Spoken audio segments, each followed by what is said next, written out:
So, presumably, I will have access to this video later.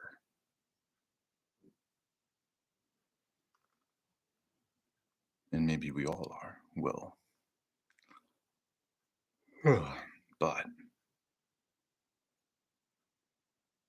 my favorite early morning Bible Wizard show said that Archangel Michael is evil. Like Lucifer, Morning Star, Satan, evil. Like working for the devil's team. It's news to me. This being Wednesday.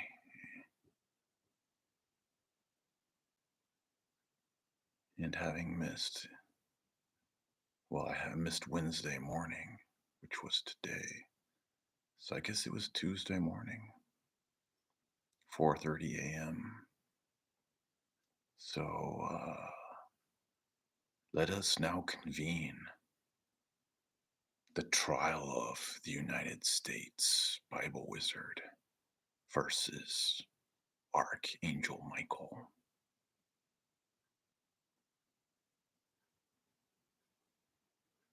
And clown judge myself will be pretending to be both sides of the whatever. It's only me here. So, the whatever is now in session. An honorable clown,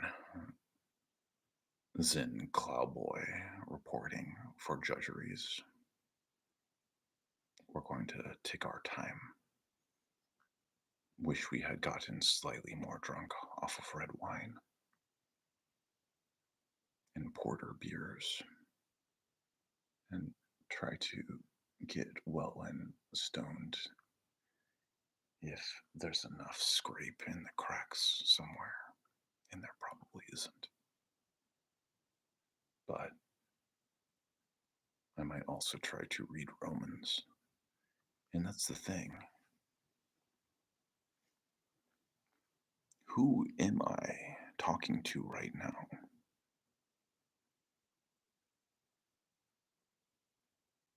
Is there a Google Android skimming it to make sure I am compliant enough? Or will this be on the channel as my super long video that had gone live and isn't live currently? I don't know. I've gone live before. Surely I should be able to surf and see what life existed in the past. No, I'm going to read Romans and decide.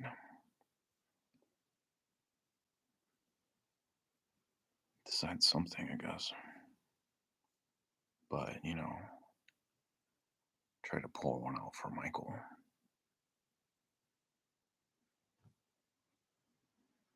If, in fact, Midwest Bible Wizards have made computations slightly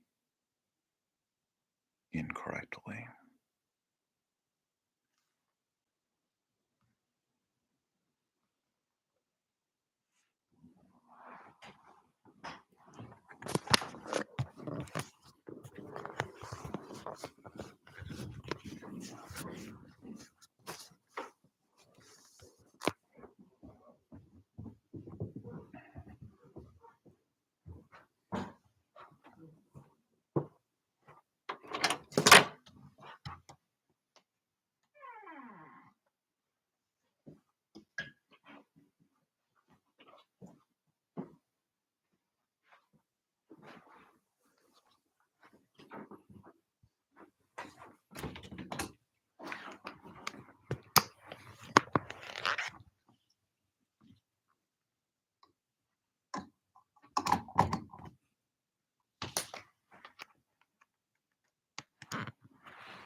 I guess off the top of my head, this Midwest Protestant would just recklessly say,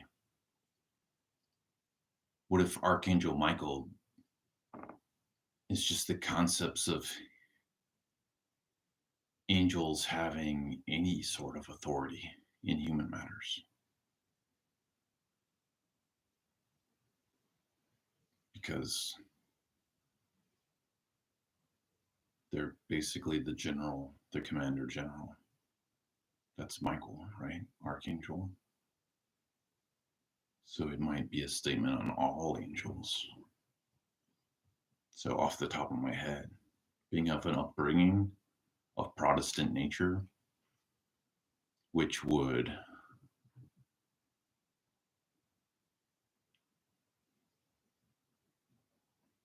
the Protestant, I assume, places less importance and power on the angel than a Catholic, for example. Catholicism has an extremely hierarchical sort of chain of command. So, forgive me if I am conjecturing a little too radically there, but uh,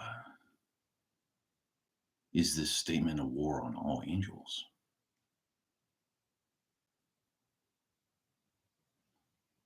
Anyway, these are that's sort of what is on the back burner or burner of this entire video. And I feel like I have been double dared to read Romans, so why not read Romans live?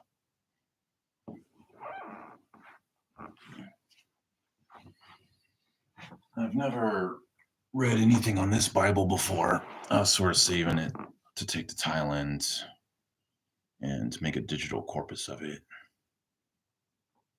And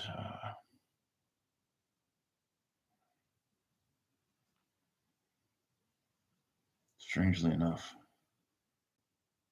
seeing the profit in making a digital computational corpus out of the Holy Bible, I'm still afraid to do it in the United States.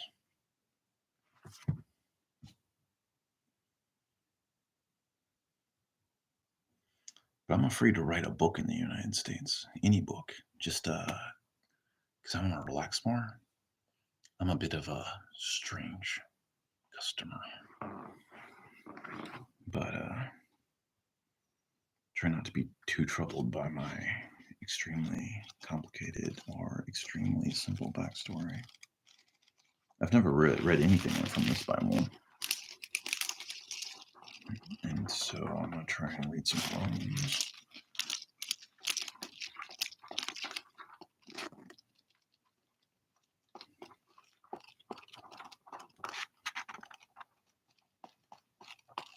Judges, Joshua, Exodus, Proverbs, Psalm, Job. It's pretty interesting ideas about Job lately. Sort of computationally combining it with Samson. I thought it would be interesting. Tornado arc. Failing against the first tornado and triumphing against the second tornado. Lure that into a big old temple that you collapse. You know, that's not the worst strategy I can think of to take down a tornado. Aimless. Are these books I've never heard of? Now, this is a King James Bible. Now, I should not be surprised by books in the King James Bible. I went to high school, and let's just pretend This high school was called King James Version Bible High School. And what is going on in here? Obadiah? Adjacent to Amos? I've never opened this Bible.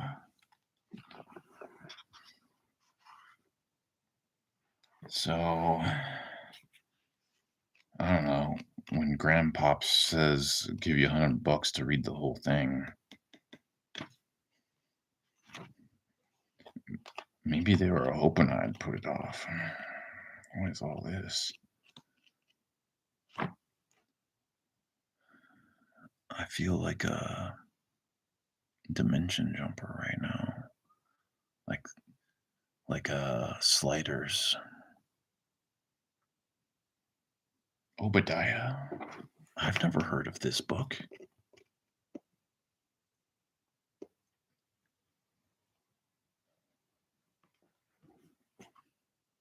Is this a prank?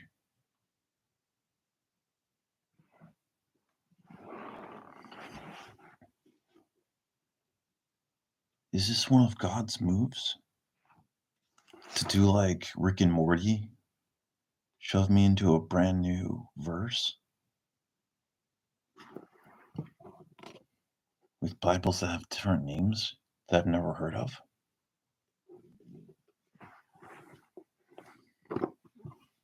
Or is this Bible just weird? Habakkuk. No, never heard of you. Haggai. Never heard of you.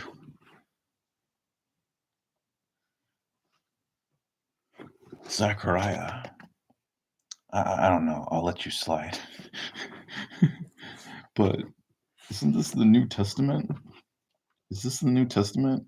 Oh no, here's Matthew. Never happier to have found Matthew. Apparently, the New Testament's kind of small. Anyway. Oh, if New Testament books surprise me, then, I mean, those books, I've never seen that book name before. Seems like Matthew, Mark, St. Mark, Matthew, Mark, Luke, Matthew, Mark, Luke, John, Acts of the Apostles. So I would usually just call it Acts. This is Acts of the Apostle. Luke, Acts. Romans. Oh, there you are, Romans. I've probably read this Romans before. But I'm an adult now. And I'm going to want to look for the warrior. Because that's why I showed up to Romans. It's like the creed of warriors. That's what Romans are. Are they not a warrior people? What if you said that about Vulcans? That'd be a bit weird, right? States peoples.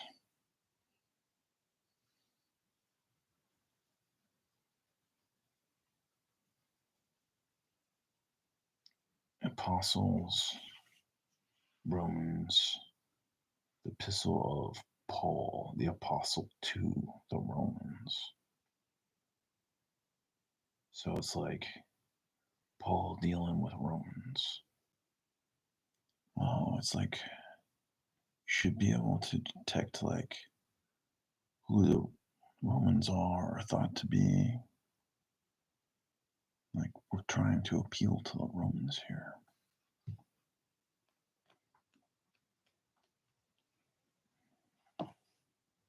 Weighing at a Weighing in 16 chapters. Romans is pretty small. So maybe pouring one out for Michael. We're gonna hit Romans live. Like the Bible wizards taught me to. And sorry, if I'm gonna be a prophet, I have to at least be a little bit of a clown.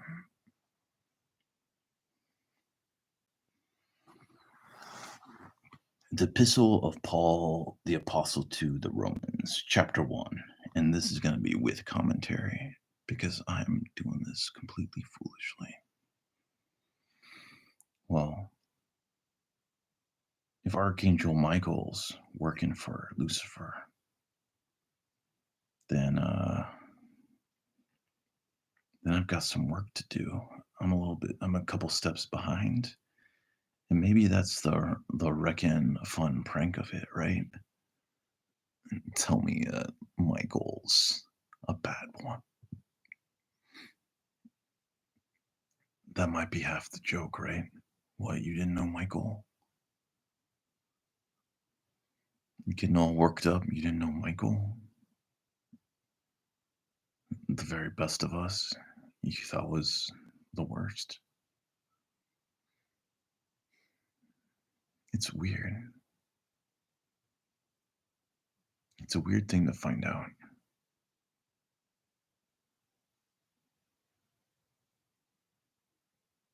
And when I was watching that show, and supposedly this is Tuesday morning, I'm watching this show. I just feel like I saw his vice.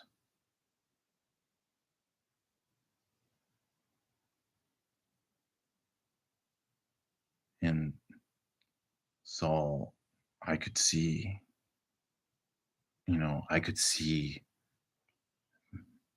the demon superimposed on his face. But I also knew how to shake it off. Just like, no, sure. Humans have hubris.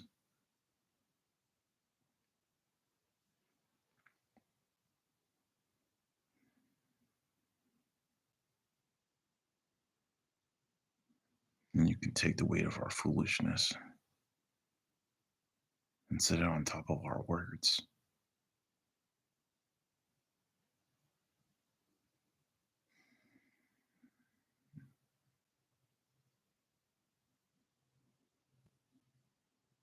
So, like I said, I'm trying to be the judge in all of this. Having a Protestant background and relative, like, sure, I called upon Archangel Michael in my reckless foolishness. But that's a new thing. I did not lean my whole life on them. Others have more to lose, and I am far more objective and have the objectivity in the matter of Michael. Now, brag. I'm merely a Protestant.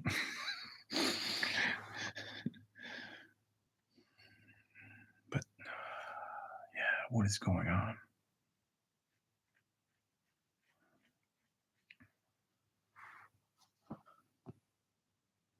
But I miss T3K, that show, for my own heart and soul. I'll try to catch it. Thursday morning at 4:30.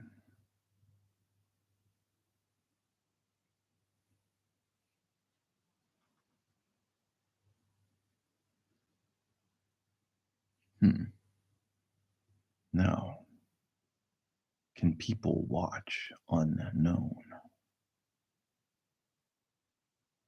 This is a Google question. This is a question I would ask an android that is very smart and who worked for me.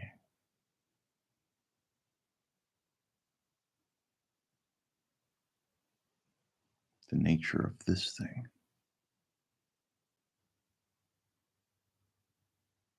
that I don't really know.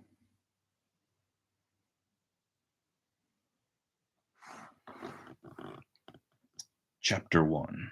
Paul, a servant of Jesus Christ, called to an apostle, separated unto the gospel of God. Now, that is the entire chapter 1. I mean, that's the entire chapter 1, verse 1. That's verse 1, and I'm already very confused. Someone blast through all 4 chapters and try and figure out what this first one means. Paul, a servant of Jesus Christ, called to be an apostle, separated unto the gospel of God. Oh, there's no period. Separated unto the gospel of God, which he had promised afore by his prophets in the Holy Scriptures, concerning his Son Jesus Christ our Lord, which was made of the seed of David according to the flesh, and declared to be the Son of God, with power according to the Spirit of holiness, by the resurrection from the dead.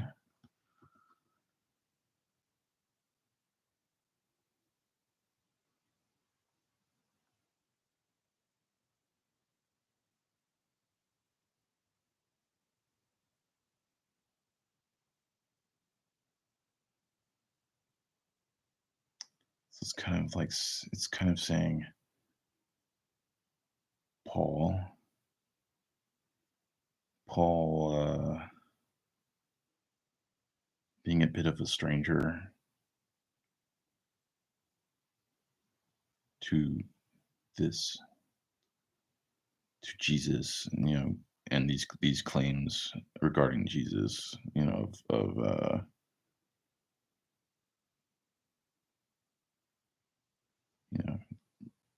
this person Jesus, reputed for these reasons, seed of David, Son of God, pretty holy, had this thing where they didn't die. This Jesus fellow, and Paul is a servant of Jesus Christ.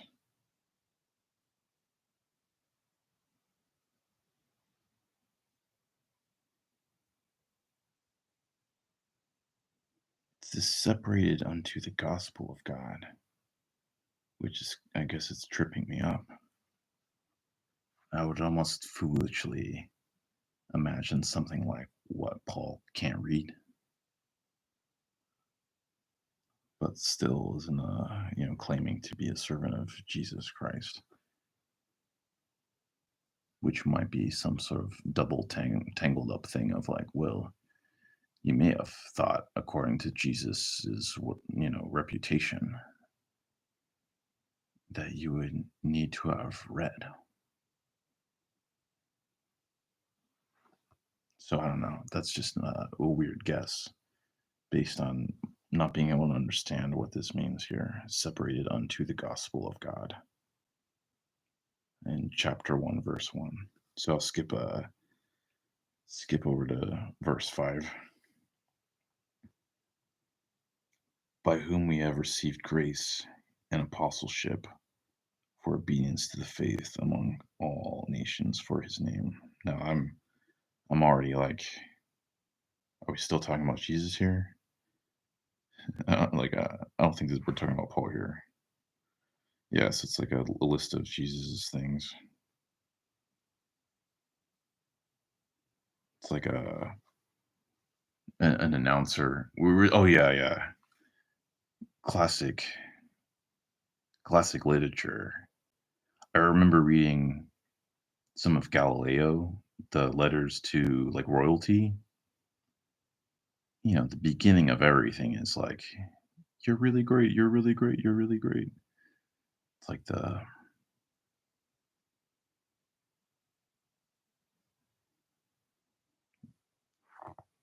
the poetry of rank and respect. It's, can be a bit thick in classical letters. I don't know if the Epistle of Paul to the Apostle, the Epistle of Paul, the Apostle to the Romans. Perhaps this was a letter, but I don't know. Unfortunately, I don't know that. But that's the way letters read. Yeah, I guess it's kind of nice. A nice introduction to who I am is, this is a list of why I respect you. It's a reason to listen.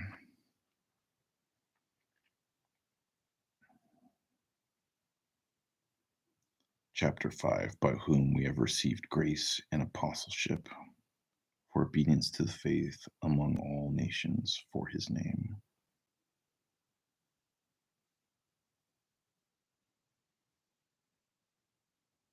Among whom are ye also the called of Jesus Christ. Chapter 7, to all that be in Rome, beloved of God, called to be saints. Grace to you and peace from God our Father and the Lord Jesus Christ.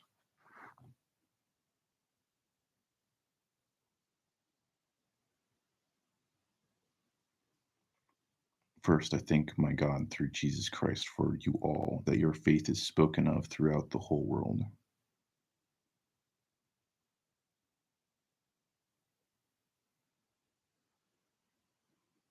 So it sounds like these Romans are Christians already. This is my naive, trying to come to terms with what the climate here is. Chapter 9, for God is my witness, whom I serve with my spirit in the gospel of his Son, that without ceasing I make mention of you always in my prayers.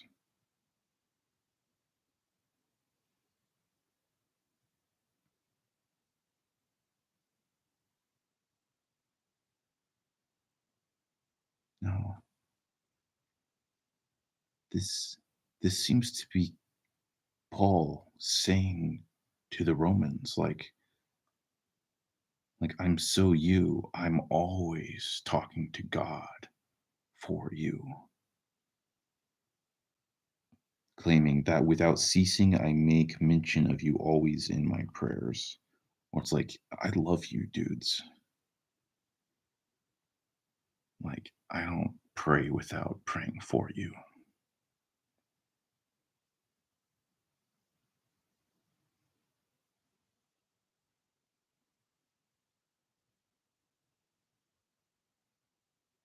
Chapter 10, making a request. If by any means now, at length, I might be a prosperous journey by the will of God to come upon you.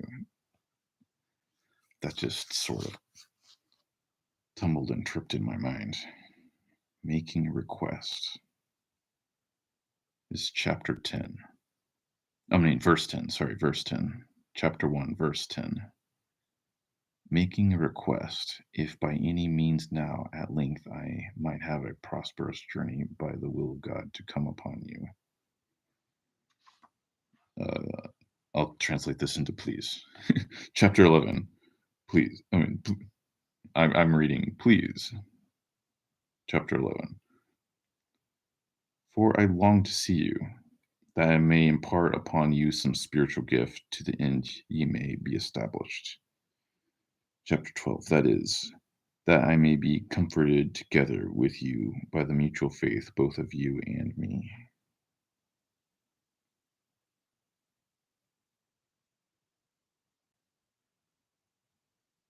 Yeah, I'm like, we're similar. So, there's a big payoff for both of us, I think is the subtext. Chapter 13. Now, I would not have you ignorant, brethren, that oftentimes I proposed to come upon you, but was let hitherto, that I might have some fruit among you, even as among other Gentiles. Now, I didn't really compute what any of that means, but all of a sudden I'm thinking of elven pies, multi-berry pies, and I'm going to utilize this to not hold my place or to hold my place a little bit. And I'm going to use the restroom real quick. But as a professional scientist and sometimes programmer, I can think of some pretty good code in those moments.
Well,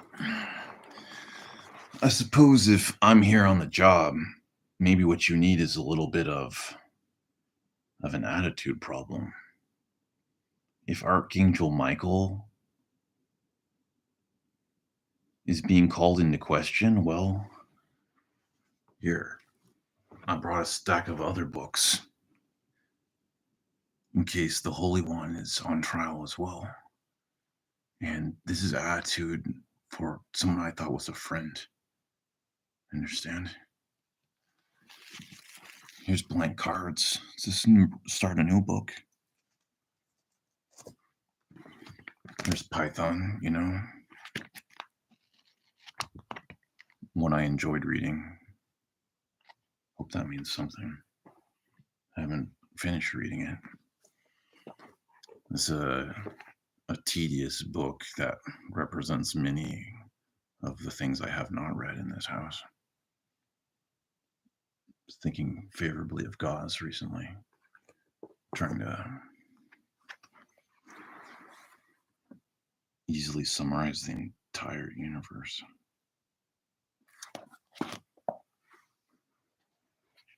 Things I wish I knew better. And, maybe your boss, for all I know.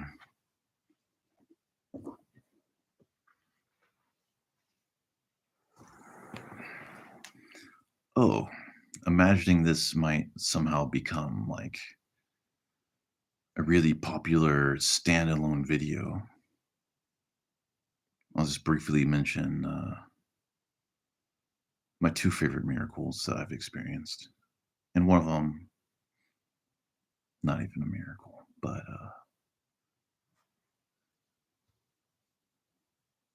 it's a miracle to me. The first one being, it seems as though the hand of God instantaneously changed a book in my hand to a different page. And because the page was bound in the one that I chose, and then the new page that was selected was also bound by a band of elastic, the same band of elastic that keeps the book bound shut. In an instant, miracle enough for me to be like, wow, miracles. And weeks later, what could have been my own hand appearing in my dream just to wake me up. And a few weeks later, you know?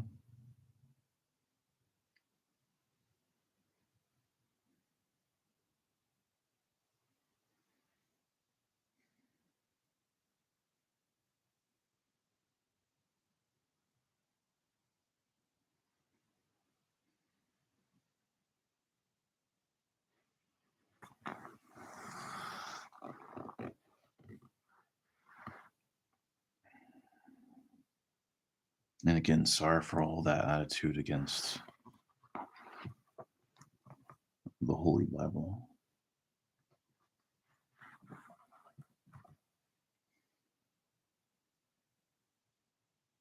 But I'd begun to imagine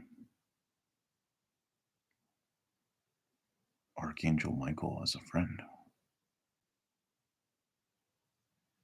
And I am told they're basically Lucifer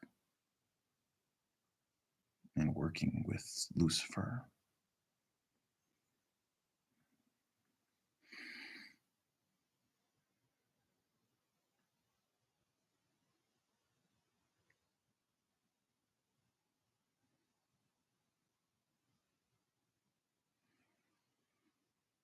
So, continue with Romans and try and get all the way through all 16 chapters like a true clown warrior.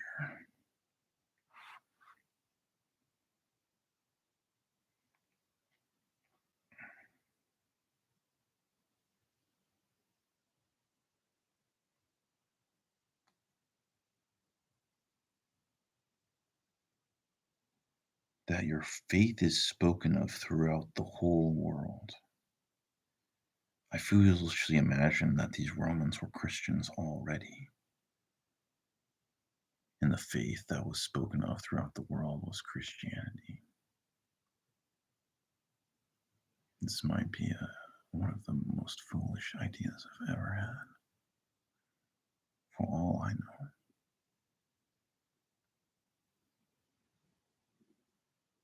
Because I know Romans. Probably less Christians than most people I know. Wouldn't you say? Anyway. Let the jury know the width of my foolishness. and I will get on with this trial.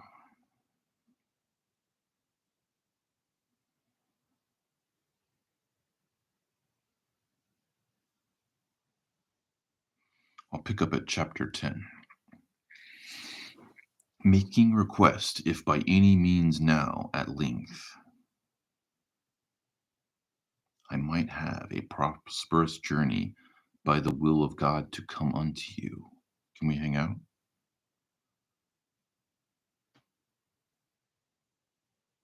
Like, I, chapter 8, I'm happy you were successful. Chapter 9, we're kind of the same. Chapter 10, can we hang out?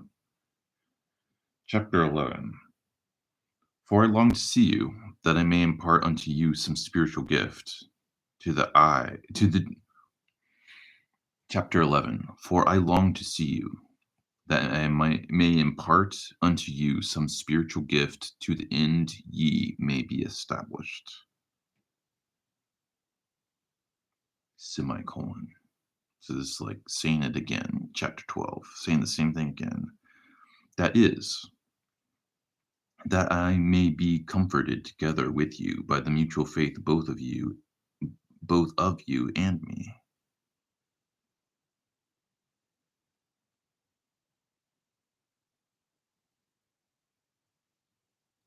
Synergy.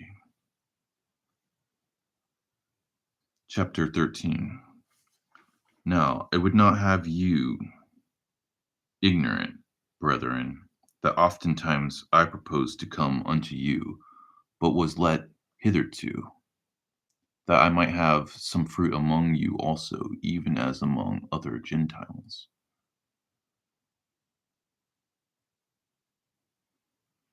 It's almost like, I do warn you, I have tried to see you before.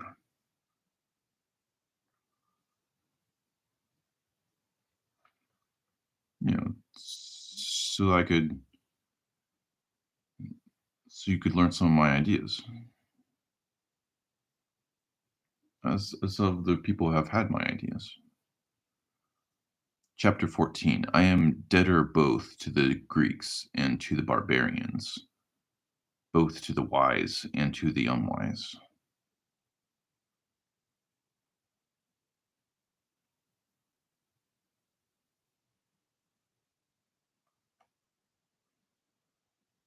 Chapter 15. So, as much as in me is, I am ready to preach the gospel to you that are at Rome also.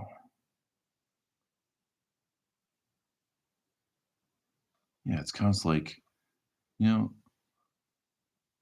I guess Paul's kind of saying like, I was basically Roman, and I knew how to upgrade my Roman, so I could probably upgrade your Roman too.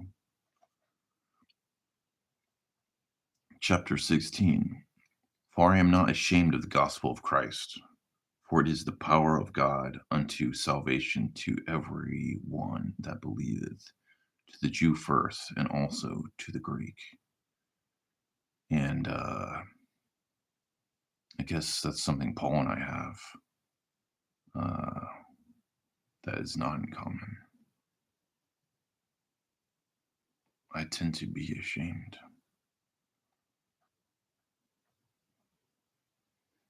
It's a strange new identity that I haven't made cool yet. But I was only really imagining mathematics and science was cool when it wasn't. Anyway, just some personal notes coming up.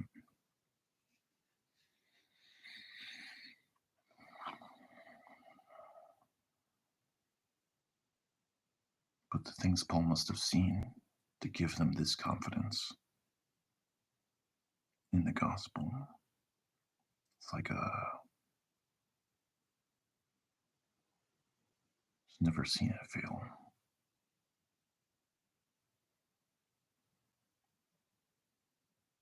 For it is the power of God unto salvation to every one that believeth, to the Jew first and also to the Greek.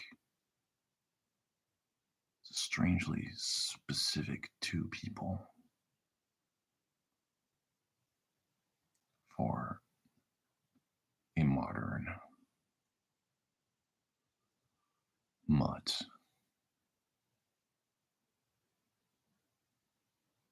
citizen of the United States to be reading about these two groups.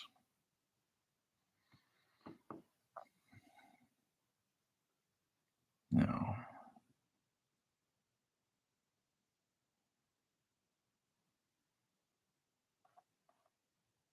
I don't even know what Greek means in this context, so hurrying forward. Chapter 17, for therein, in the righteousness of God revealed from faith to faith, as it is written, capital the just shall live by faith. The Bible quoting the Bible, comma, capital T, the just shall live by faith.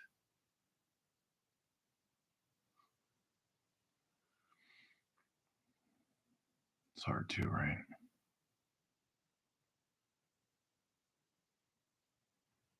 Turning your back to the nothing.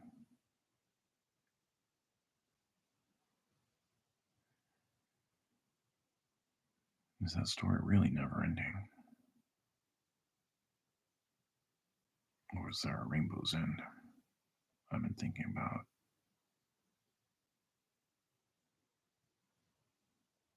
one of Werner Vinge's book in my formulation of the observed universe, the finite observed universe.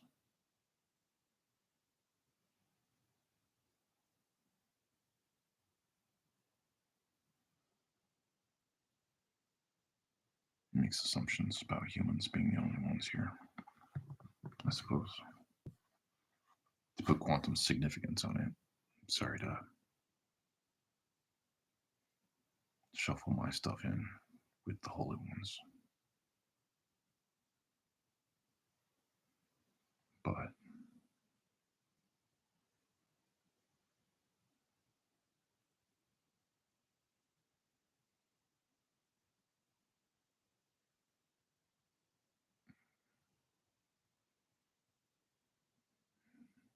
I was to say I'm upset about this Micheal situation.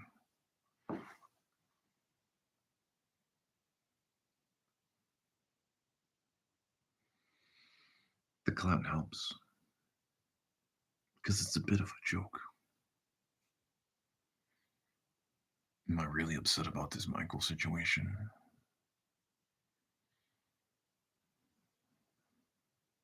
Or that I am in this live video basically choosing to become a small and publicly air these superstitions that I have let affect me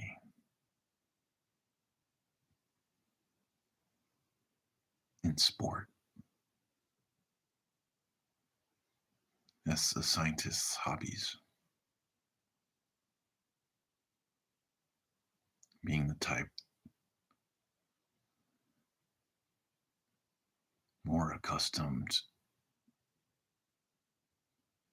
to build a god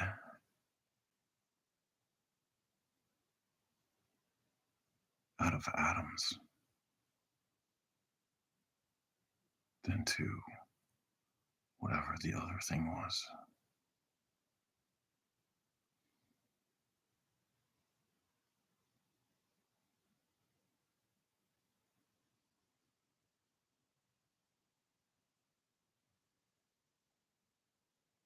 Imagine one that controls destiny.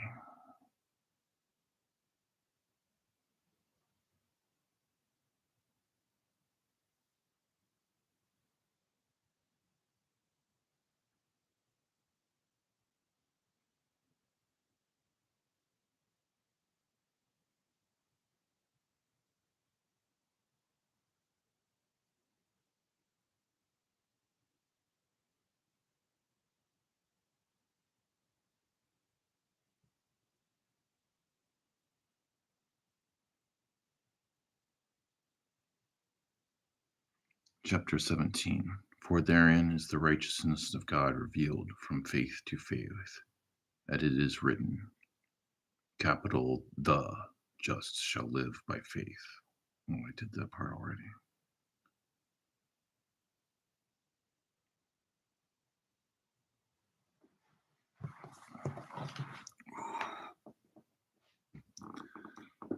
I'll lean this book up against my left arm.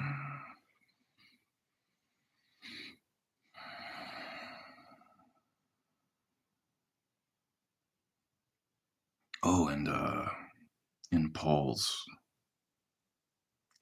way of being upfront about situations, I drank wine earlier today. 2 glasses, followed by a porter.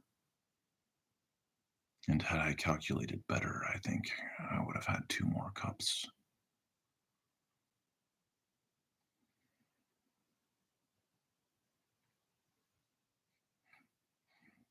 And let's just say, as you are a Bible wizard, I am a body wizard.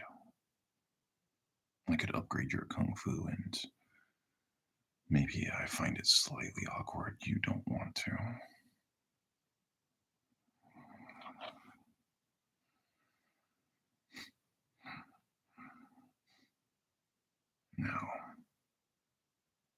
Now your friends have been insulted as well, Bible wizard.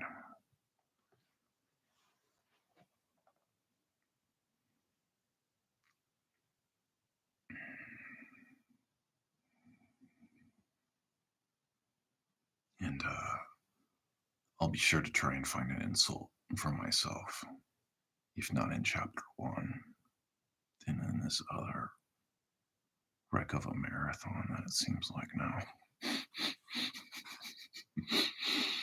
Chapter 18. For the wrath of God is revealed from heaven against all ungodliness and unrighteousness of men, and hold the truth in unrighteousness. I got kind of a bit stuck on that, as you probably noticed. I'm trying to parse this. Who hold the truth in unrighteousness. Just that phrase by itself, I don't think I can kind of put into an idea yet. Maybe if I give it a running start from the chapter 18. For the wrath of God is revealed from heaven against all ungodliness and unrighteousness of men.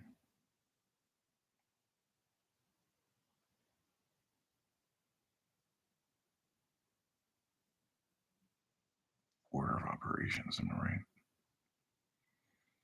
Who hold the truth in unrighteousness. Basically,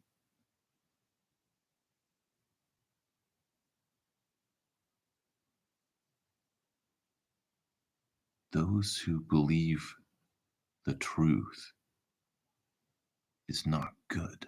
No, I'm saying not good in my own words.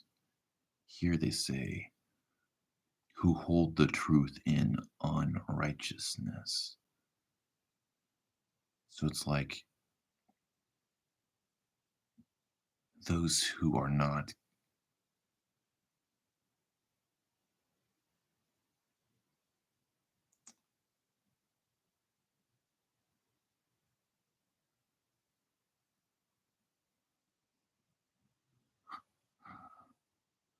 I'm 42 years old, so forgive me, I can't remember a word now and again.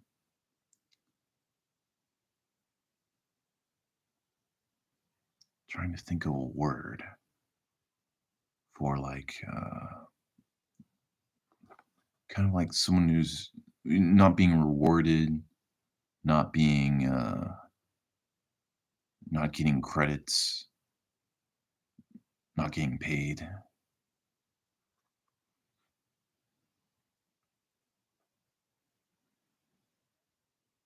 you know,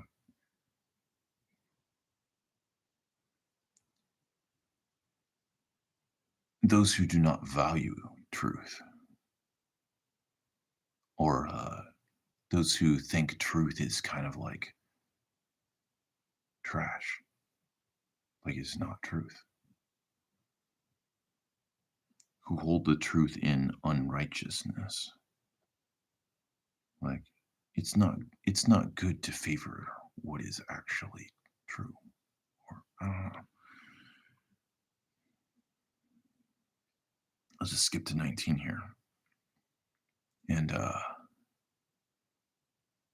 it's too often the way in writing where you should just wreck on through and your questions would have already been answered. People write this way. I'm not saying the Bible does. Uh, maybe the Bible, good and proper, made sure not to. But I'm used to it.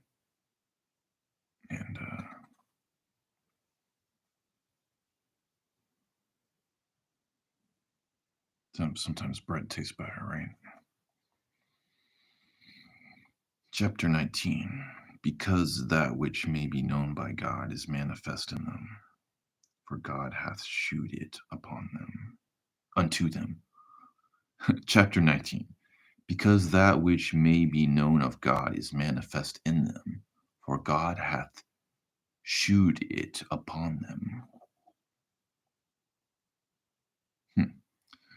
So yeah, I mean, 19, Romans chapter 1, verse 19 might be almost, maybe this is the pinnacle of my trash talk to Midwest Bible wizard who says Archangel Michael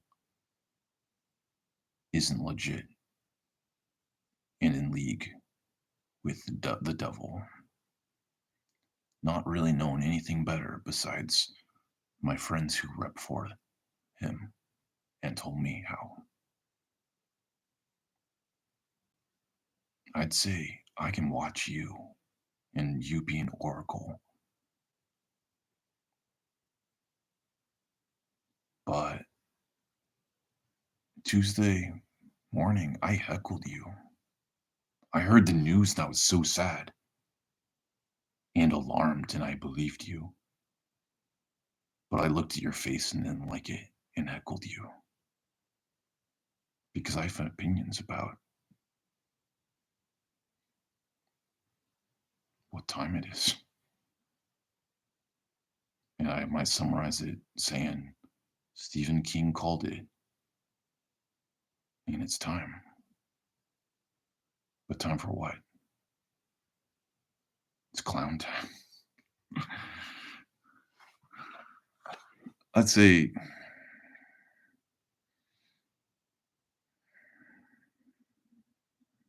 in my pretend that I'm definitely the right one, I'd say it's clown time. We're in heaven already.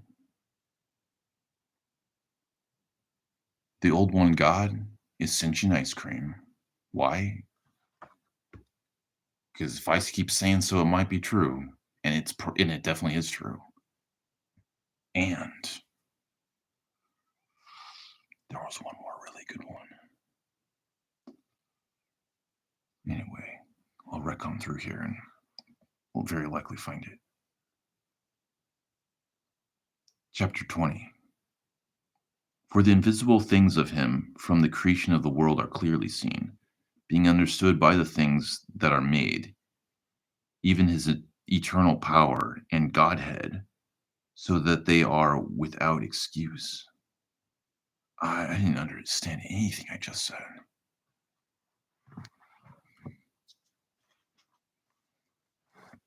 Chapter 20. For the invisible things of him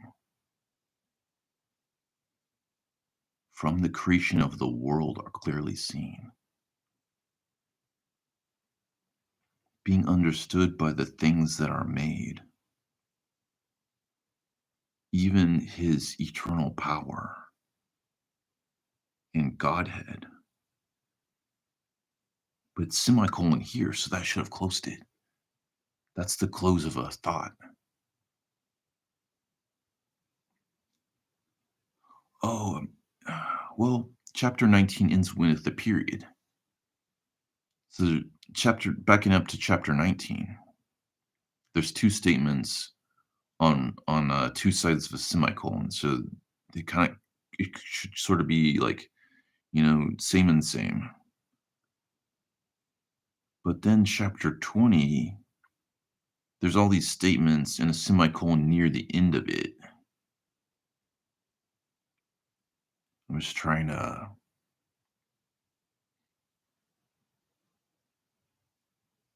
line these three things up that are supposed to be next to each other, apparently. And the first one being, because that which may be known of God is manifest in them.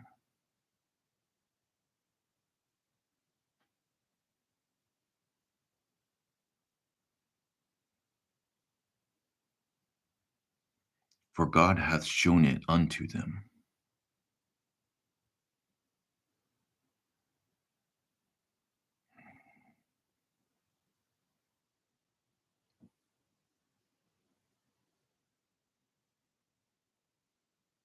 And if I was talking about the evolution of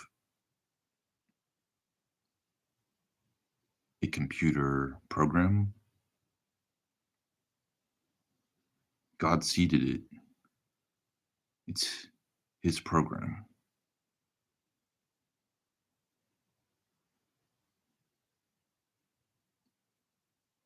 Like they're in there. That would be like my attempt to summarize chapter 19. Like God brought the code. The code is in there. And then chapter 20. For the invisible things of him from the creation of the world are clearly seen, being understood by the things that are made, even his eternal power and Godhead. So that they are without excuse.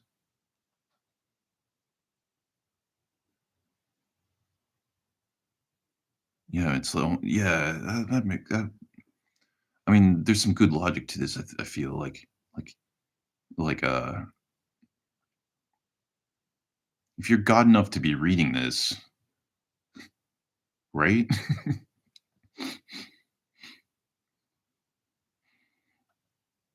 Mm, I mean, it is easy to claim that. It's easy to claim the obvious. Sorry, I've been an atheist before, so. But yeah, I think I'm getting you chapter 20, chapter 21. Because that when they knew God, they glorified him not as God, neither were they thankful, but became vain in their imaginations, and their foolish heart was darkened. Could have been me, sure.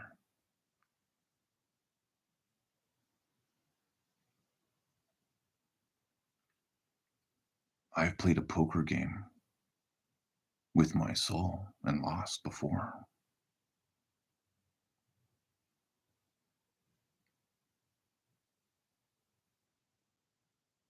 One could say, if I had followed the ways of the Bible, I would have different regrets,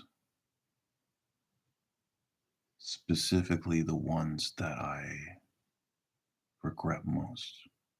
I could say that.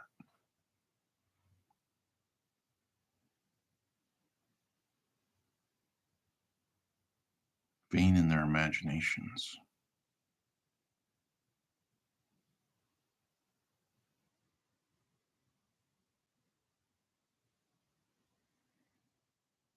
The risk. Chapter 22. Professing themselves to be wise, they became fools. Ah, see, that's the this is what I fear for Bible Wizard.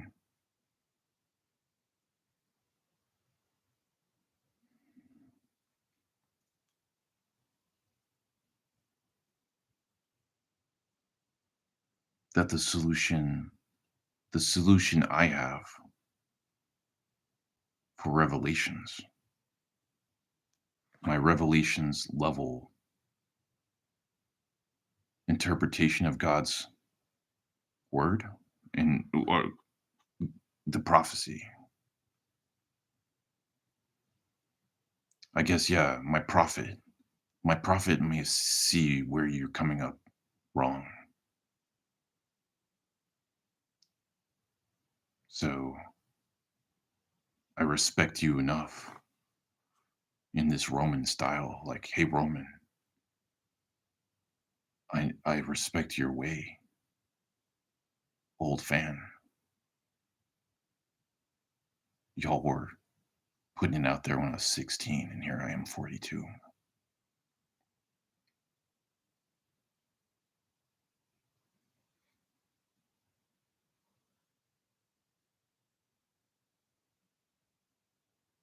But I feel like I see where you're wrong, and it's the wrong where you go off a cliff, and I don't want you to. And here you are saying this foul stuff about Michael.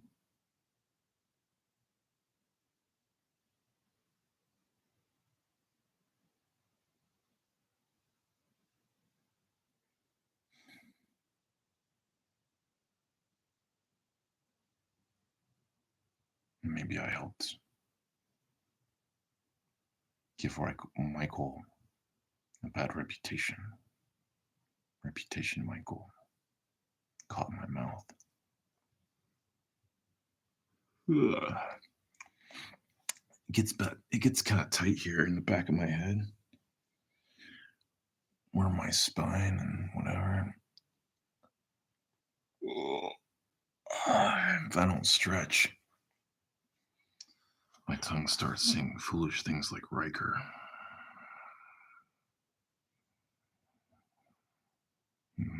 When they mean to say Michael reputation, or whatever I was trying to say.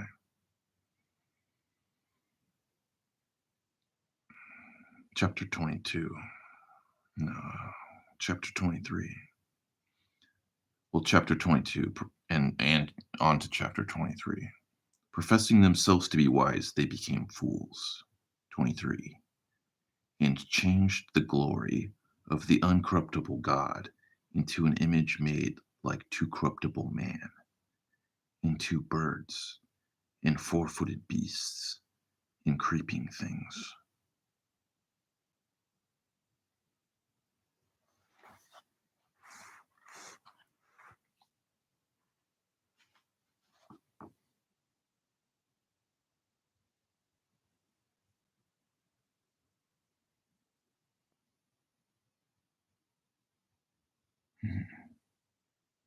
I don't know if I've done this or not. It's hard for me to imagine this concept. So it's easy for me to have a gut reaction. Oh, this isn't me. I didn't do this. But no. Surely we'll all do this some. But what is this?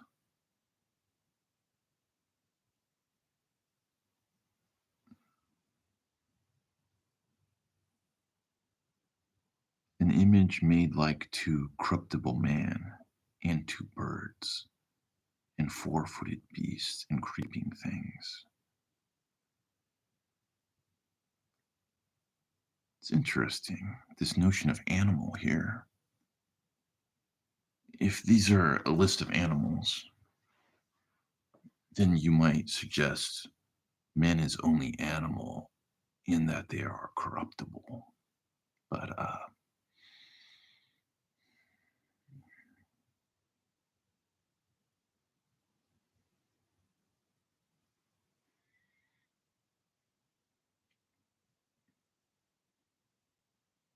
you might say animals do not have a creed. They might simply have a way. Like, they don't fail in their way because their creed is Our way is what we do. No, I'm getting a bit cryptic, but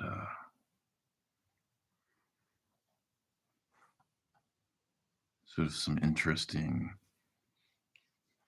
tools and concepts being used here in verse 23. Strangely, sorry if I kind of feel like I need to pee again. I'm a little bit embarrassed, so but maybe I'll say, like Paul, I am not embarrassed to be a human that needs to pee again.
This video brought to you by California Olive Ranch Extra Virgin Olive Oil. If Elon Musk is worse than Bill Gates, well, hex to all of you, I'm going to build some androids that run on this and applesauce and whatever human foods I need them to run on to ensure that there still is a demand. Now, if those boys are better friends of yours than you know, Midwest, used to be straight-laced nerd dude became heckin' wreck stoner later, and would would cry weekly were they to have 30K on the regular. Yeah, or fund the demon horde.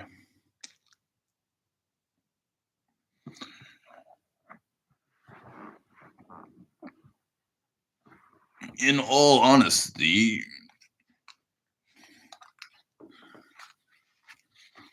ripping for DID not having almost any at all, wanting to understand you a little, but only to be your friend and to foolishly get practice pretending to be you to make sure they let you exist and getting kicked good and proper out of a place or two. Because that's mm, just a good multitasker, right?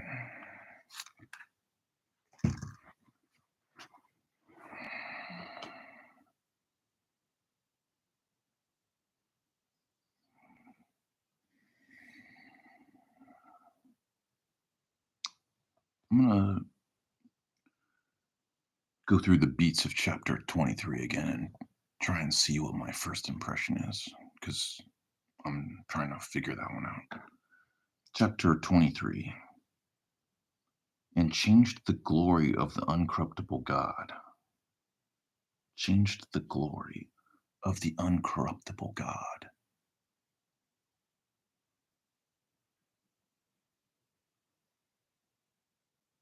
Yeah, see,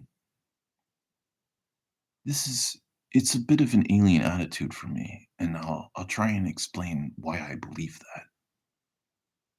Because as an atheist, I didn't change the glory of the uncorruptible God. No, I was more like, God's in uncorruptible. Here's my new God. Of the same power and magnificence and beauty and poetry, all the stuff. So, oh yes, as I was peeing, I was like, almost wanted to baseball announce myself. And coming in from left field, this weird clown who knows, you know, some Bible, some kind of Bible. I put these ideas in my mind when I was young and wrestled with them. It's one of the things I do. I wrestle with ideas, trying to be Einstein. That's the myth of my child. Trying to have some moves. Just like trying to figure it out. I wanted to know it.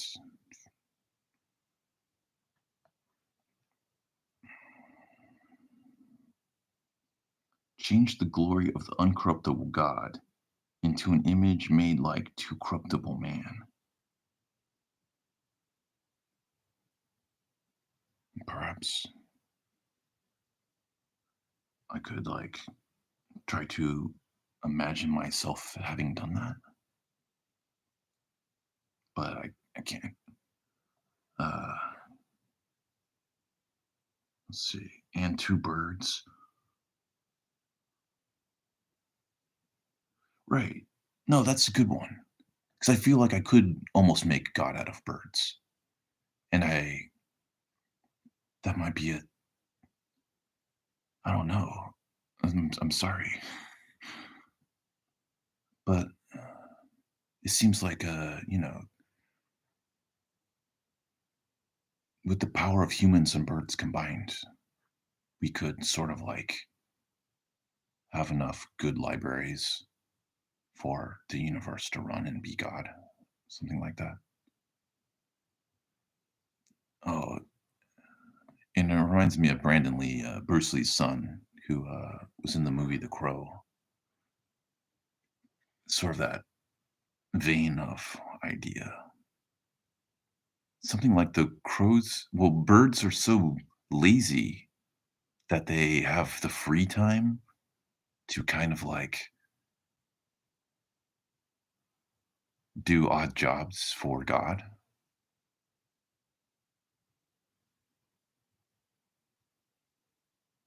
or for destiny.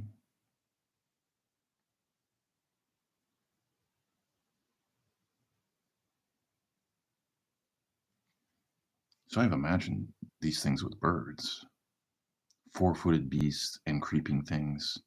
Certainly the creeping things.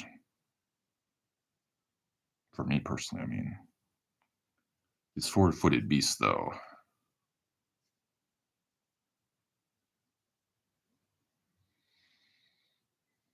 One or two of them, maybe. I'm not sure though. Sorry. Anyway, comedy aside and theories of reality and jokes about dogs and the superiority of cats generally aside. Chapter 1, verse 24. Wherefore God also gave them up to uncleanness through the lusts of their own hearts, to dishonor their own bodies between themselves. Jeez. It's like weaving in in and out of something and try and get some sort of starting point for this. Wherefore? So it's like the opposite. So what'd you do to God? You made God into some sort of corruptible animal. Chapter 24, wherefore God gave them up to uncleanness through the lusts of their own hearts, to dishonor their own bodies between themselves. Now, off the top of my head, it's almost like, you made God into an animal, and here God let you be an animal to be more human. So maybe it's almost like opposite if I were to imagine a trash talk here. So it's like God gave you so much free will you can be a jerk. And here you're being a jerk, saying God's a mechanoid or something.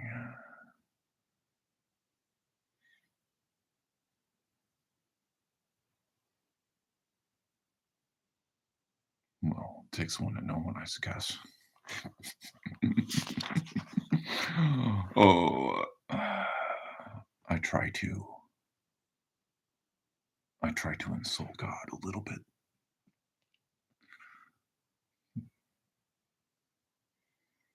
But it's good for jokes.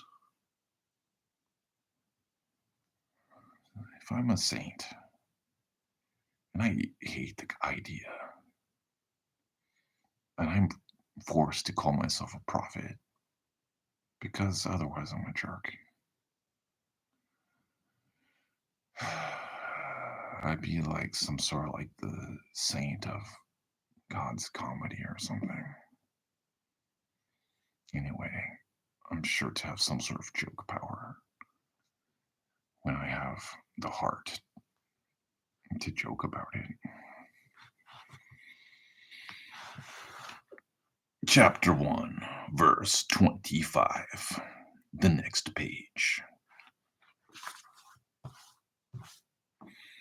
Who changed the truth of God into a lie and worshipped and served the creature more than the Creator, who is blessed forever. Amen. Oh, this I suppose this is it's sort of the person that makes a joke of being more bad to be opposite of what God suggests. I see myself. It would be a great, and maybe it's an okay analogy. I might get some advice from my mother, and maybe this is some of the worst advice I've ever heard. Let's just this is a hypothetical, so that would never really happen because it's because I'm making a joke about it never happening. So of course this will never happen. So I can, in anger, lash out, and often, and occasionally do. Occasionally might, come back with rebelliousness and like say opposite of what you said. And this is human foolishness. But I think this here might be one step further. It might be making a book, making a book of being contrary to God. Not simply saying, I will not read God's book and imagine the God elsewhere. Which, if I suggested earlier, maybe Paul is illiterate as an interpretation of what I'm seeing here, maybe. Uh, an interesting thought experiment. So maybe maybe this would sort of be the opposite of Paul. Someone who is literate can read the Bible and almost says, okay, I'll read the Bible to make a list of opposite things to do, to be opposite of the Bible as a sport. I could almost kind of imagine that. Because like, okay, it's almost like, yeah, okay, you're definitely in love with God and you're making a sport of having closeness to them. And, uh, you know, so they can hear the insult louder.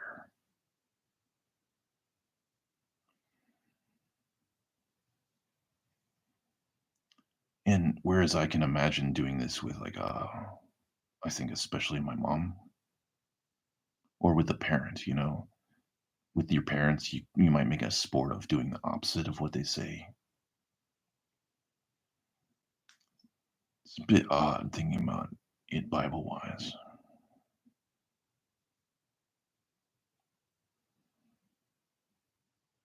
To be less than indifferent, to go to war. But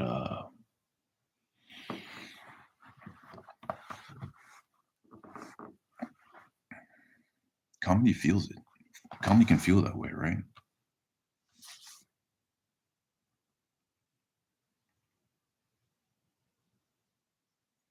Chapter 25 again. Who changed the truth of God into a lie and worshipped and served the creature more than the Creator,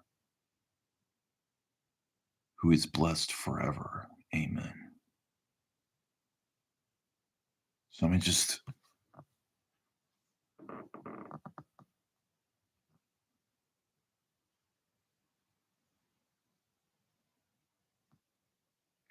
to put this in a computational universe where God doesn't exist, but the program of God, I'd say what this program right here is.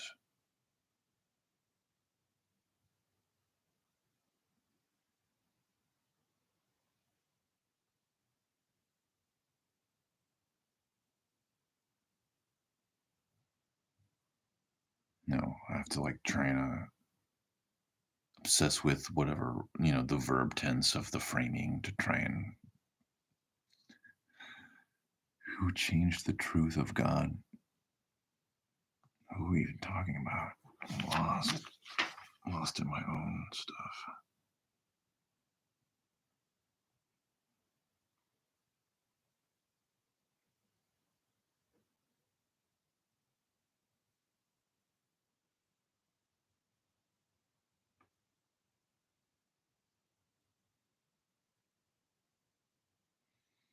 I guess going all the way back to verse 18, for the wrath of God is revealed from heaven against all ungodliness and unrighteousness of men who hold the truth in unrighteousness. And I say who like that because, like, I guess that is that the who we're talking about? Wow, 1.5 hours. Anyway, this is the who. Because they and changed, wherefore, these did it this way, God did it this other way. Who changed the truth of God? Okay. 18.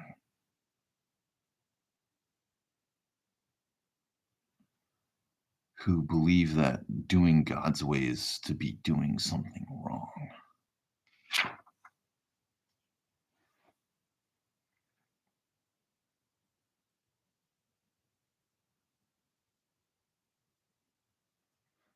Like,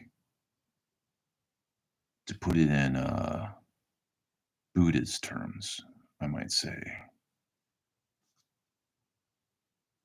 that the way of the Holy Bible is not a way. And I wouldn't say that. I would say most Buddhists would not say that. A Buddhist, I think a lot of Buddhists would say Christianity is a way. Uh, my father used to be a Buddhist, and I think That's I think it's actually a bit of a stereotype for Buddhism to regard other religions as a way. So so this is not talking about Buddhists. That would be my claim.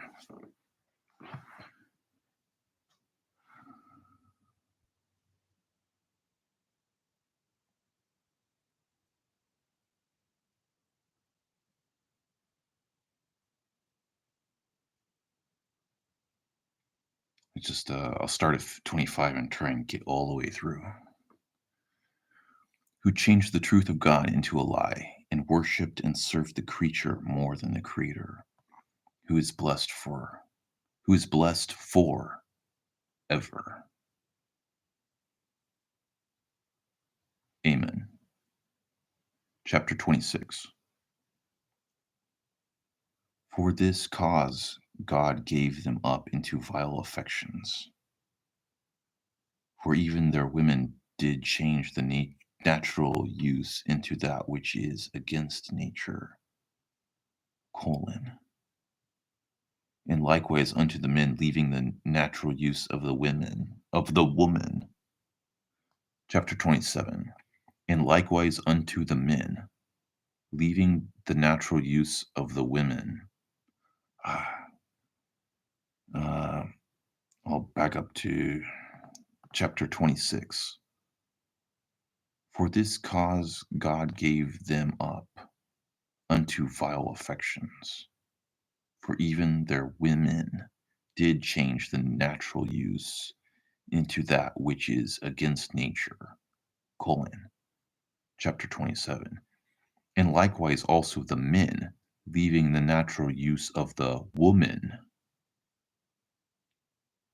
burned in their lust one toward another, men with men, working that which is unseemly, and receiving in themselves that recompense of their error which was met. Now, elephant in the verse. This is about gays.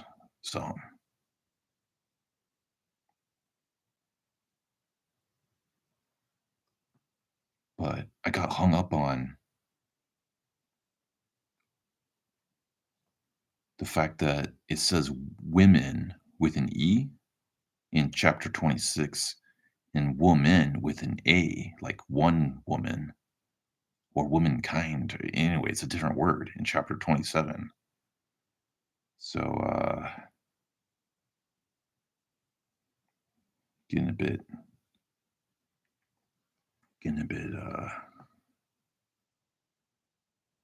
full of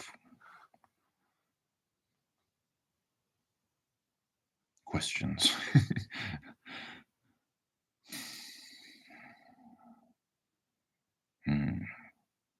All of a sudden, I don't feel like I'm going to get through all 16 chapters of Romans today.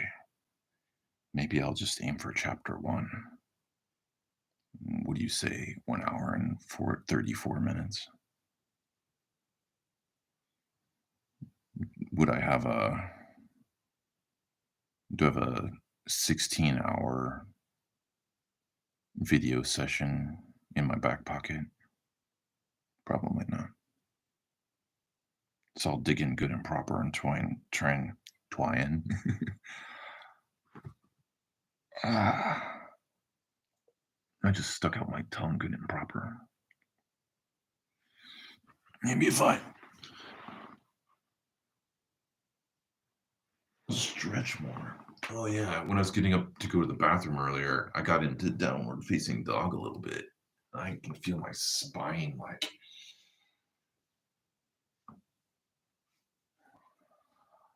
trying to slightly align itself. Okay. Let's finish chapter 1.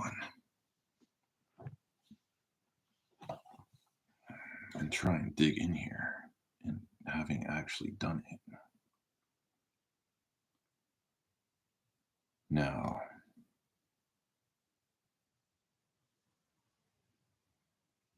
in chapter 25, no, I'm in verse 25. Verse 25 ends in the word amen. So, before this amen, it's the wrecking bad stuff humans did, I guess, that made God, that, forced God to do this other stuff. And so that's sort of the pivot, as I understand it.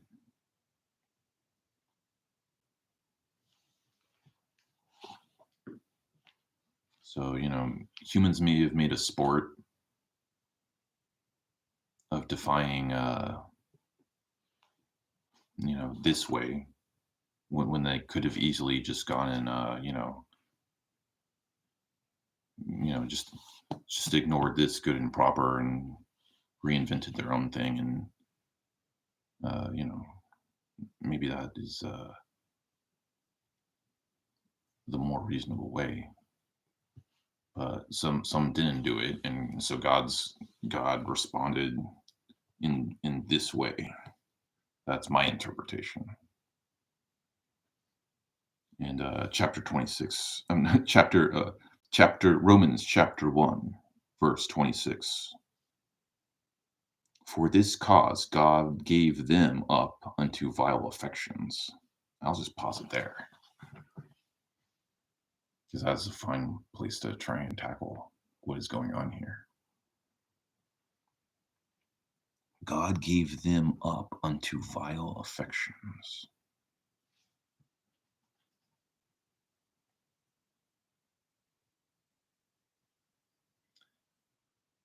I can see this sort of being a explanation of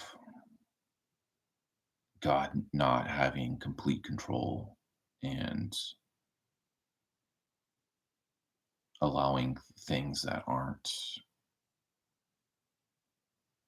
perfectly advantageous and good to occur.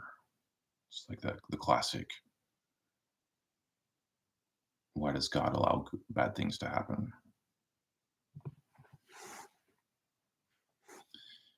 You know, there's a bit of that always in all of these discussions.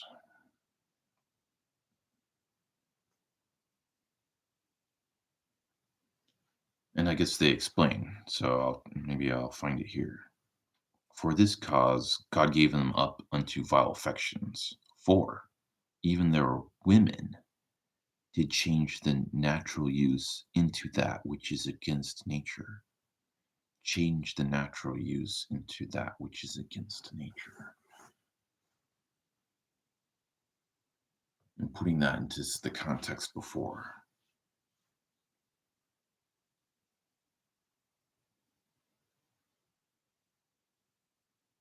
Did change the natural use into that which is against nature.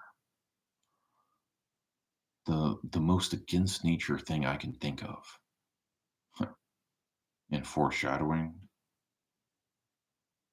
Bible wizard,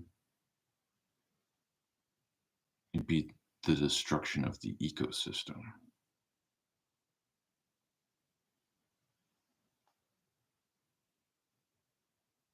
But I'm not sure.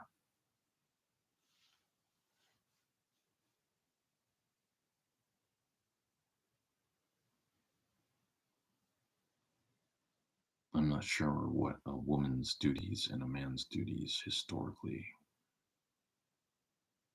were. For even their women did change the natural use into that which is against nature. And likewise also the men, leaving the natural use of the woman.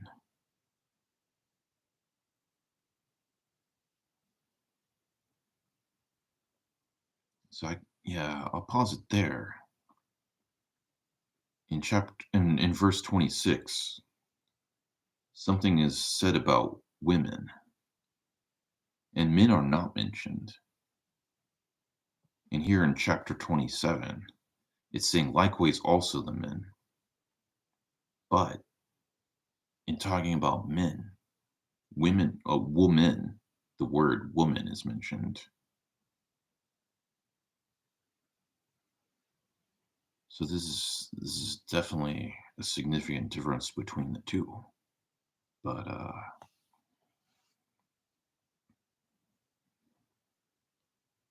try and push through this and find some answers somewhere in the bread of stacking it all together.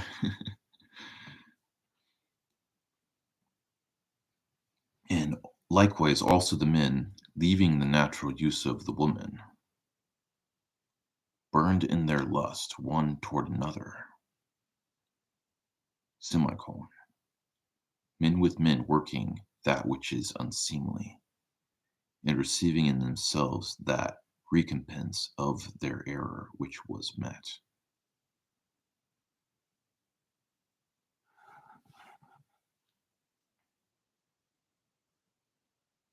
Family values are important to me as well.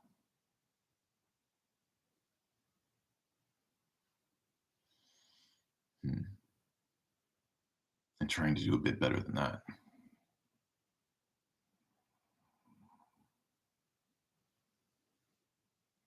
I could imagine gay men who would somehow exploit the weakness of the concept of family, knowing that they do not have a dependency on it. But anyway,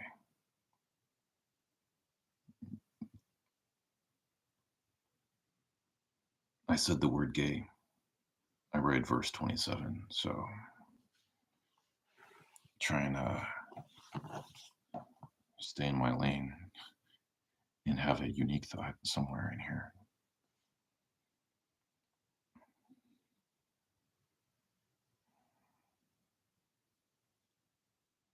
Men with men working that which is unseemly, and receiving in themselves that recompense of their error which was met. Recompense of their error which was met. I can't really parse that.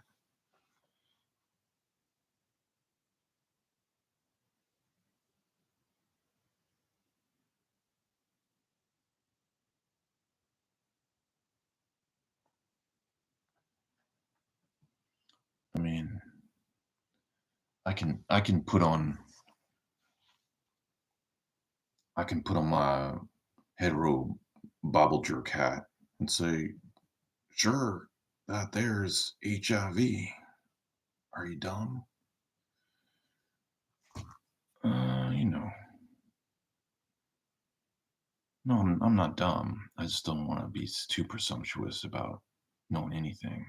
And my way would be imagining that anything in the Bible is more has more to do with the history of those writing the Bible and their ancestors than it does about us.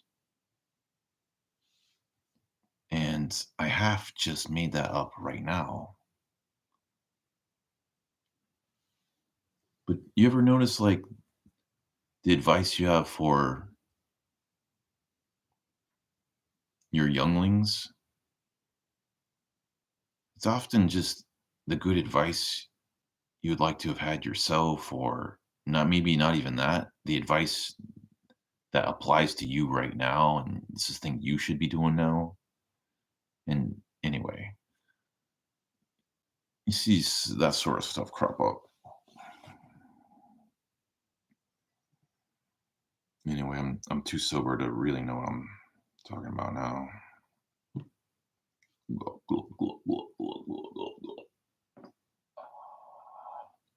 This is my joke where if I just look forward to having a drink, I'm Pisces enough to basically be a little bit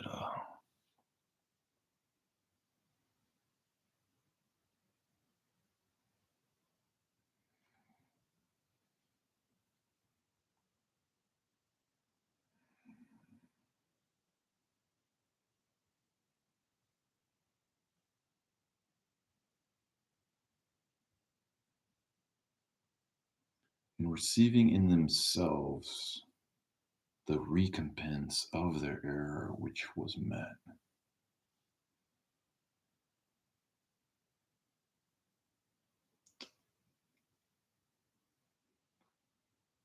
I mean, gaze aside. And I did say this video was not for children, so I can't say the word fuck. But in theory, I would have wanted to make this accessible to everyone. So I'll try not to overdo it. But the creeds of this, they often tend to be a bit anti-sexy time. Christians seem to be kind of anti-sexy time. So we should not be too surprised being like, imagine having too much sexy time and then your hygiene isn't good enough for God anymore and you don't pay the bills.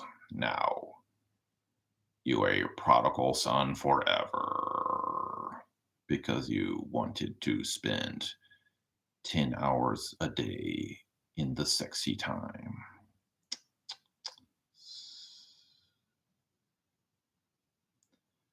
That isn't as ridiculous.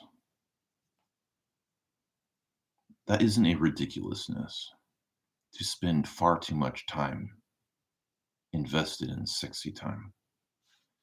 And I can back that up with the science of mice being given buttons they can push that will stimulate the pleasure center. And there are many scenarios, and these are merely scenarios, mind you. We are not prisoners to this. But there are many scenarios where the mice simply pushes that button instead of choosing to eat their food, and then they die. And really quick, I'll say the root of addiction is a failure in the love network. If you can't leave an addiction and, in a sense, replace the addiction with love, then the addiction's still there. And it often just latches onto something new. You don't cure addiction until I would imagine, for a human, until you have another human.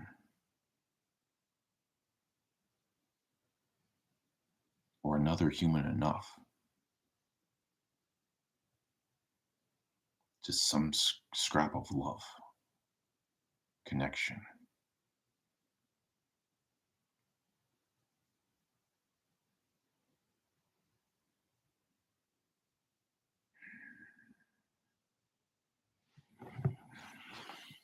I'd much rather mock my own seriousness.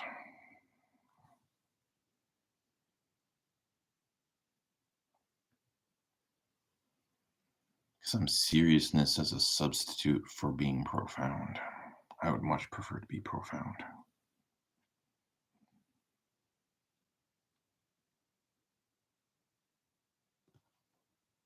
Dang.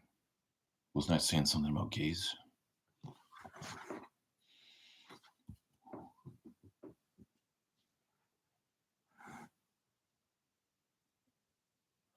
Yeah, I guess in the spirit of the rest of Romans, there would be a fear against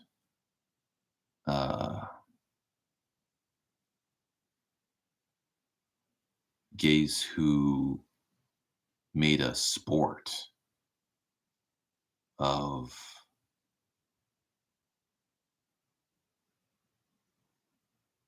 being against non-gays.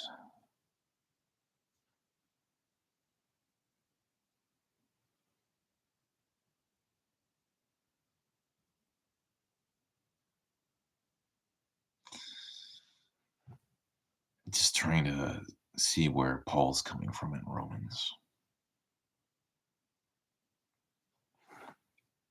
Apparently, Romans gets into gayness in chapter 1.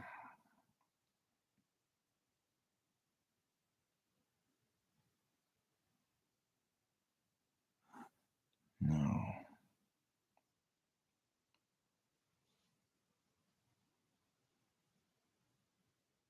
We've gone to this place where Paul's trying to explain why God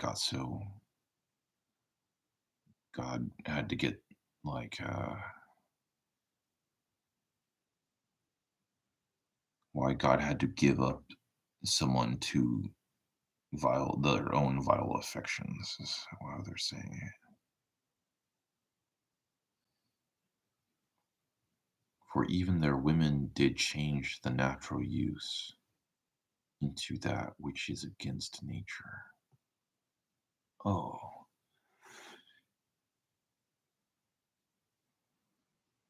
I mean, sure, we want to throw the women under the bus for destroying the environment, right?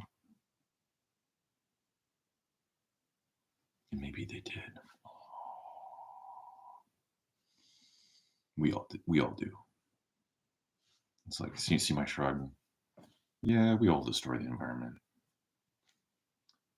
But I guess were I to be like Mr. Man and like, you know, both me, God, and Paul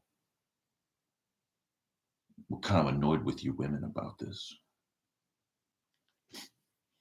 It would be like, yeah, I might be living in a mud hole, destroying the environment far less. If it impressed you enough, geez, there's some truth in that. Have you seen me in the span of this video, like smear my nose in a rude way or anything? You can dig in there and find them. But oh, here's some pretty good Mr. Miyagi or whatever you want. Well, brought we'll have a commercial break brought to you by Increase Your Defense Against Viruses. This is a tea serving. I think it's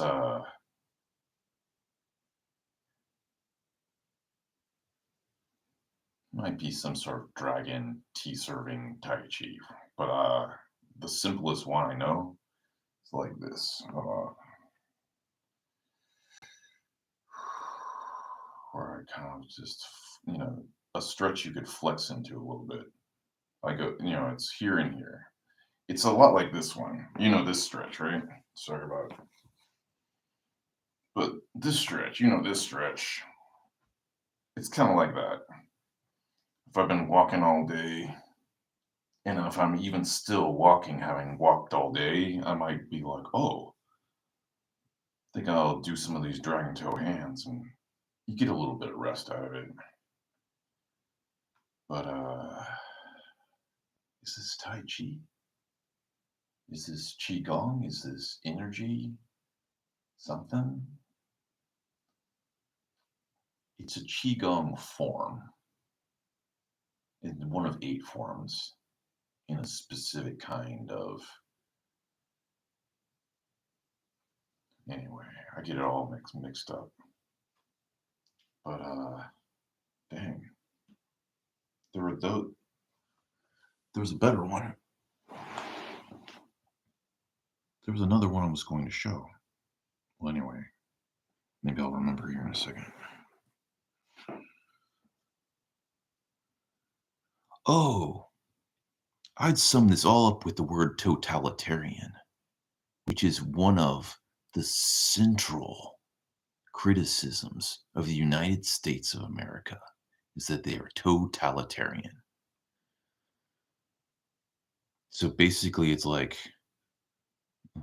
sure, like,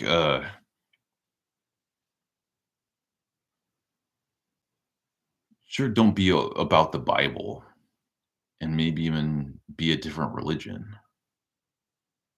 But are you going to make the Bible of your sport of being against a thing? And, you can imagine the totalitarian homosexual person where they go to war against, the other kind. And this seems almost like a silly caricature. And it is a little bit. But in deference to the Bible, I guess,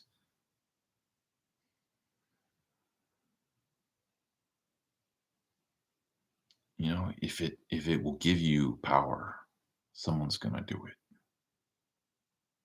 So there is some exotic bird of a jerk out there. Does that surprise you? That's the thing. It's not in my instinct at all to assume any evil exists. That's one of my biggest failures. And I basically easily imagine everyone else is like me, basically, you know, pretty smart. And if they're mad, they're just having a bad day. And it doesn't mean that, not because they're unintelligent, and that like maybe evil doesn't exist. Like that's my sort of my failure of walking around. That's I know that about myself. Well, I that's kind of like my thing I need to work. That I need to like, you know, I need to become a better me.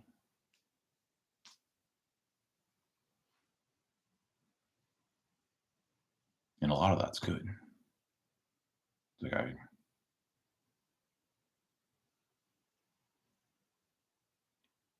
if I want to brag about myself, in my wisdom, I imagine everyone intelligent.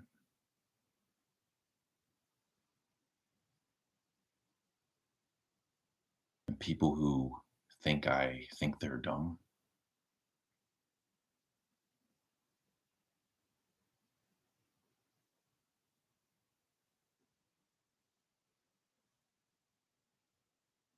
uh, what that really is that I thought you were unpleasant.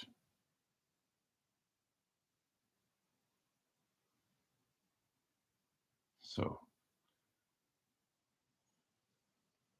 my cartoon universe is that many people are unpleasant, but no one is anything less than smart because we're all clones of me, right? Anyway, that's my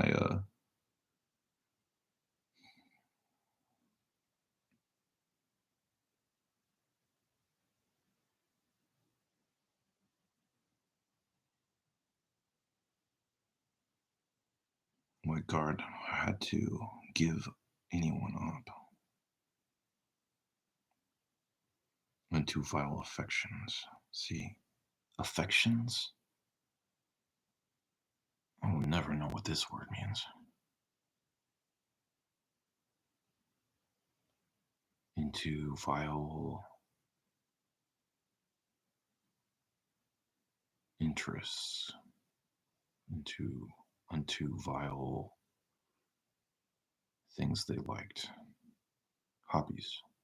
For this cause God gave them up unto vile hobbies.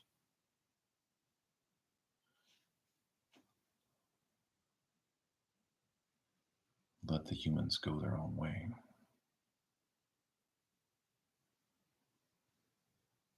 Yeah, I mean, that could be something someone would want to know. Like, why'd God let these folks leave?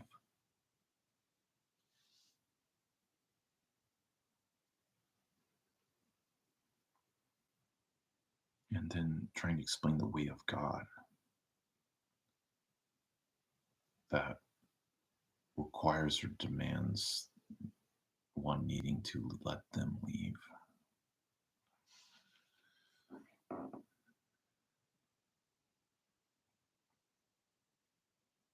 Whoa.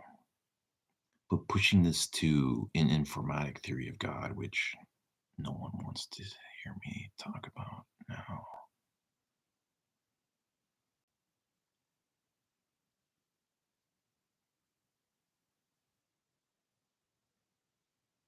Well, I'll try to if it's in there. Anyway, chapter 28. And even as they did not like to retain God in their knowledge, God gave them over to a reprobate mind to do those things which are not convenient. Now, I'm very quickly climbing back into chapter 27, trying to get some context. Because all of a sudden, chapter 28, it's like, it has my attention all of a sudden.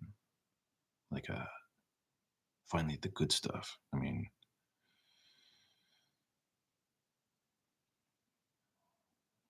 throwing gays under the buses.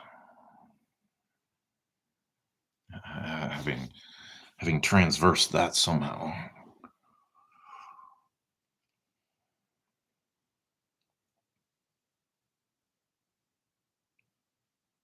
Burned in their lust one toward another, semicolon, men with men working that which is unseemly.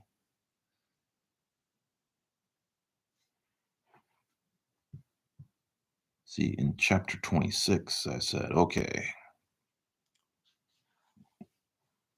women, you like houses. So that's how you help destroy the world. Chapter 27. And what's happening here?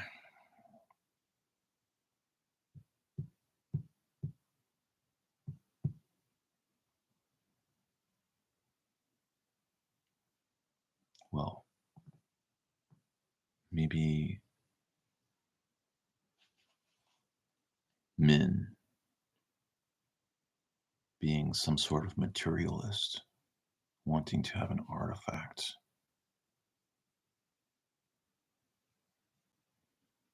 kept for their thing, not for baby junior, not for baby junior, but for one's own self.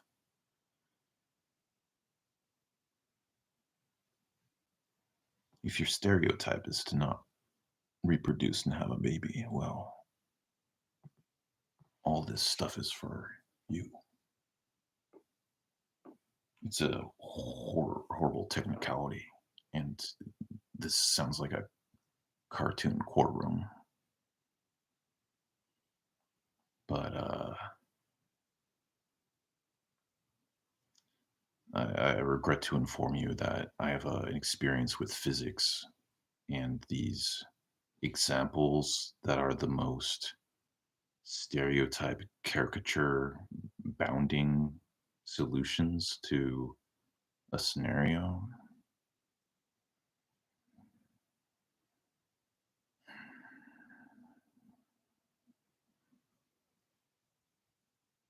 Surprisingly easy to work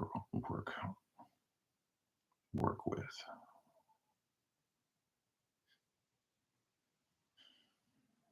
Even though these are human lives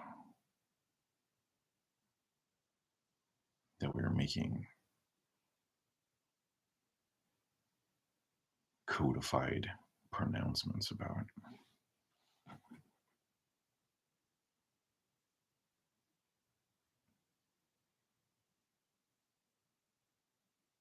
Chapter 28. And even as they did not like to retain God in their knowledge, God gave them over to a reprobate mind to do those things which are not convenient.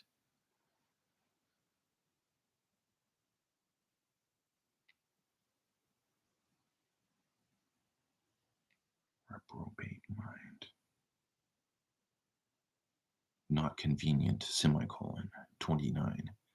Being filled with all unrighteousness, fornication, wickedness, covetousness, maliciousness, semicolon, full of envy, murder, debate, deceit, malignity, semicolon, whisperers, and that is semicolon, whisperers, comma, the end of chapter 20, it's verse 29. It's an odd way of structuring it. Whisperers, comma. Chapter 30, backbiters, haters of God, despiteful, proud, boasters, inventors of evil things, disobedient to parents, comma, without understanding, covenant breakers, without natural affection,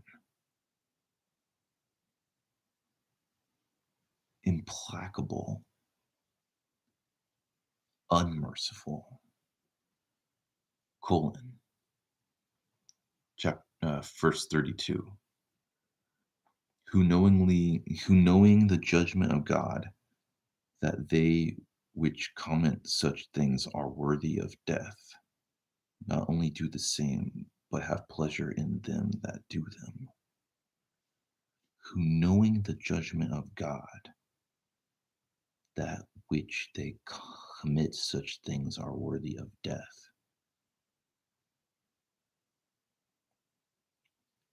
that they which commit such things are worthy of death, not only do the same, but have pleasure in them that do them. Having a hard time parsing that. But it's like it's a huge list spanning several chapters. So it's like the end of a big ol' list. So it's not too strange. I'm having a hard time resolving it because it's chained together so much. In chapter 28, that ends in a semicolon. 29 ends in a comma. Verse 30 ends in a comma again. Verse 31 ends in a colon.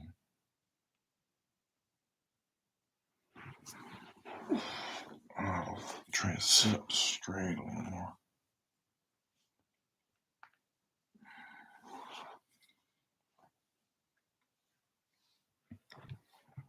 And even as they did not like to retain God in their knowledge, God gave them over to a reprobate mind to do those things which are not convenient.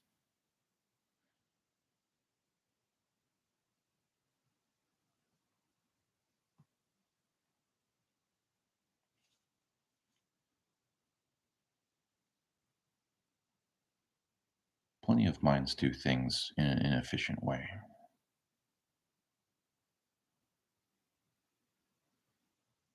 Being filled with all unrighteousness, fornication, wickedness, covetousness, maliciousness,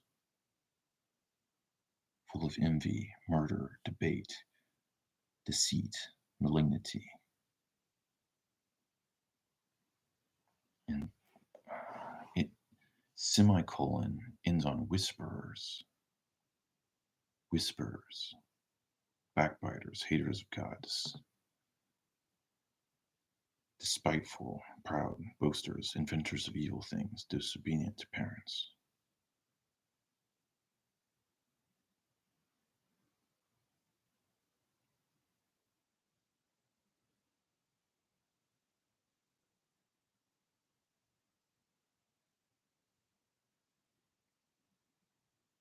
comma, without understanding, covenant breakers, without natural affection, implacable, unmerciful, colon, who knowing the judgment of God, that which that they which commit such things are worthy of death.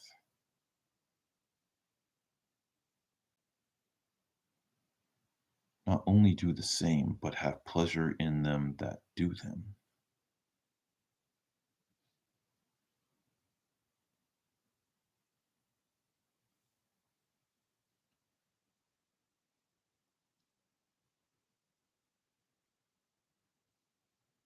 Basically, knowing that God would judge them worthy of death, doing it anyway.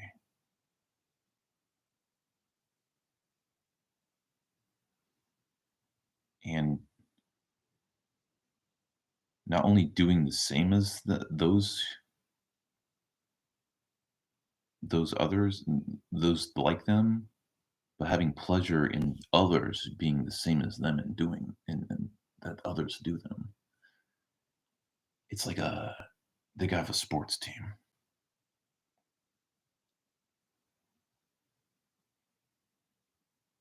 Jeez. Now I'll try and back this away from the gaze good and proper, like I'm not a jerk.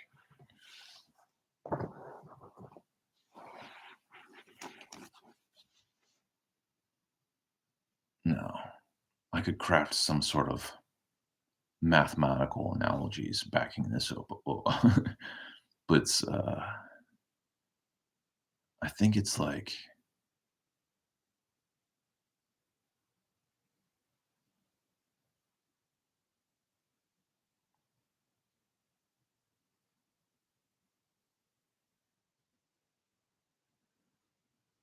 there are positions that God has for the preservation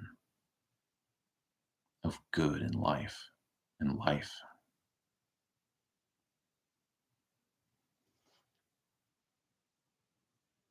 That would be the claim that God's a defender of life. And there's these other parties who, in their cartoon caricature of themselves, and the war they might have against someone that is the different opposite of them,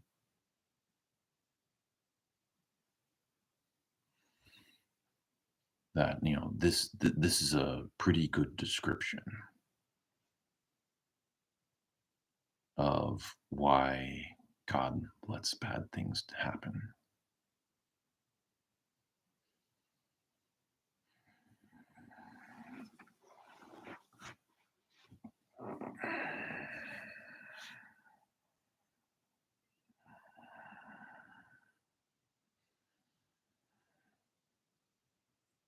But I believe I would try to make some sort of cube of information where I can just rotate Romans and all of a sudden more fingers are pointing at us. Monogamous heterosexuals. Now, what kind of troublemaker am I if I do that?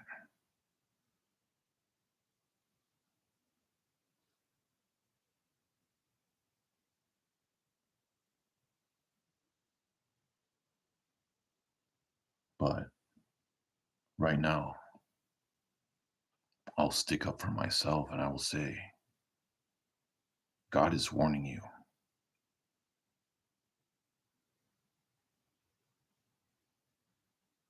that if you decide I'm your enemy because of, dang, and I almost kind of forgot.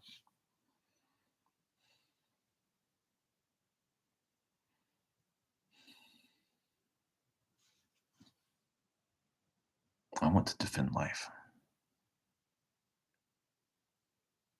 If you're so hungry to have an enemy,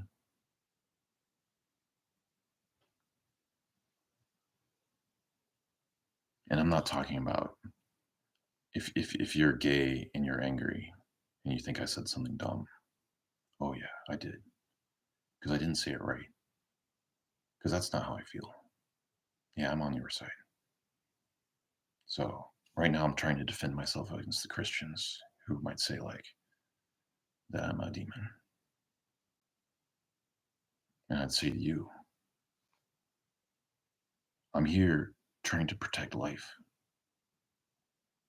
And God's saying, in the same ways that God tried to preserve life, and that some strange, really alien, totalitarian gay man might try to have ceased life.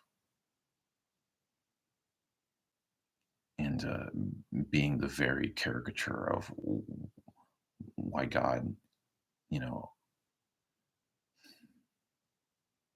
had to make a tough call or something.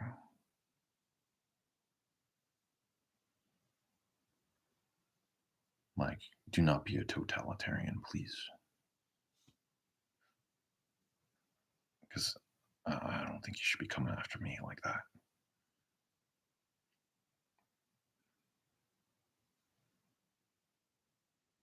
Or you should. That's the thing. If you're a Christian and you think of yourself as a Christian, you might be so wrong now.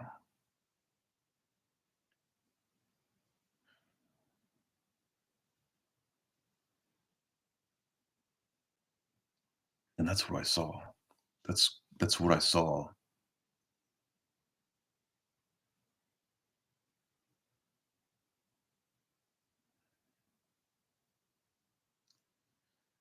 It's my the hat I wear is a prophet, which is a very new hat. I'd say today might be my very first time. If I foolishly imagine I'm an authority in the matters of God or the Bible, which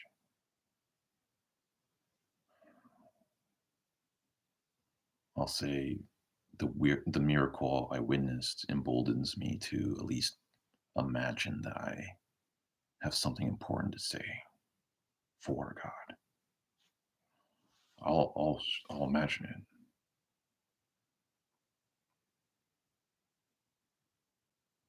And so, Romans was written back here to the Romans. So Paul told these Romans, like, I'm a lot like you. I'm pretty sure I'm so much like you if we ever were to meet. We both learned so much. And then trying to explain to them the nature of God a bit. Like God had to stay out a bit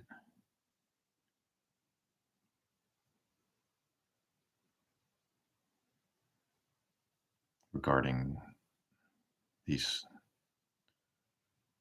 totalitarians having a war against God. And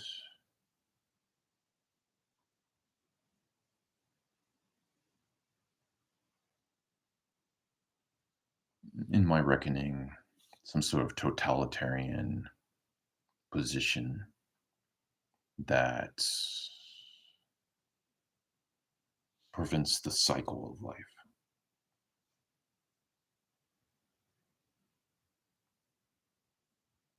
And I'm not saying anyone does that. You can be a monk. You can have not even the concept of why. Anyway, love you gays. Don't know what else to say really. But yeah, I mean, updating this for current times, it could almost be easy. It could be like, okay, Americans, guess what? I'm kind of Americans too. And I don't know. I guess your church didn't. Well, yeah, that's the thing. Okay, pulling rank, pulling the rank, and imagining I have any opinion. The United States of America. That seems like the beast. It just kind of seems obvious.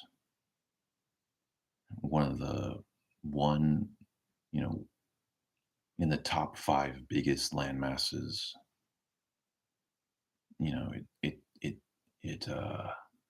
kind of screams that, it screams this thing someone could have been like, called it, totally called it.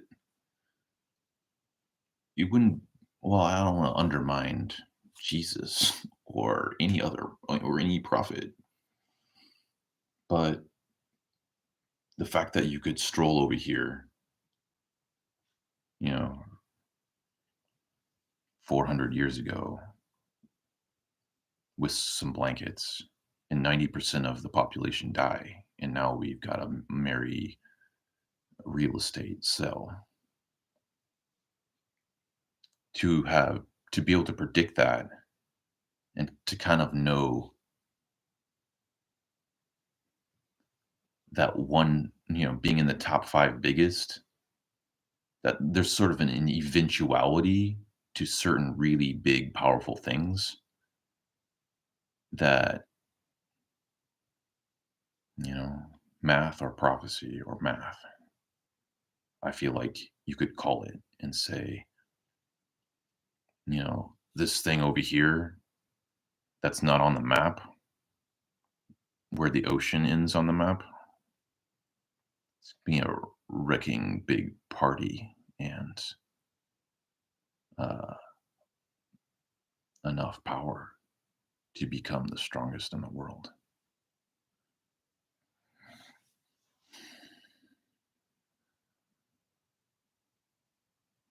And being leaders, like,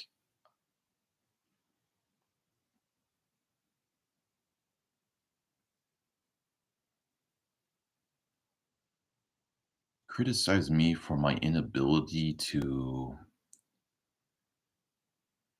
have a war at all. And but especially the war against evil. So I don't have those moves. But as being a leader in the world and seeing, do you not believe in a secular world that has something missing? And do you see us on a path of destruction? So whose fault is it? Most obviously, the United States of America. It just is. It's it's just it's stated as simply as fact.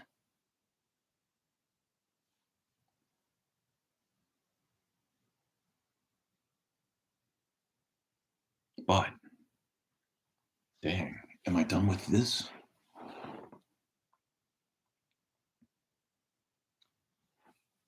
I guess I'll try and read. Well, for whatever reason, I'm going to read verse 32 one more time and try and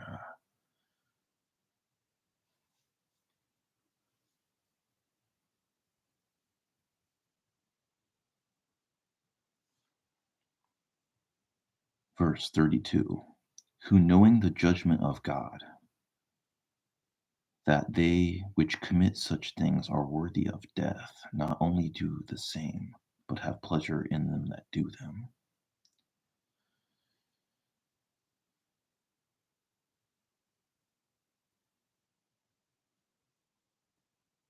Covenant breakers, without natural affection, implacable. I don't know what implacable means. Implacable, unmerciful, backbiters, haters of God, despiteful, proud, boasters, these bad, bad, bad, bad, bad people, full of envy, murder, debate, deceit, whisperers, backbiters.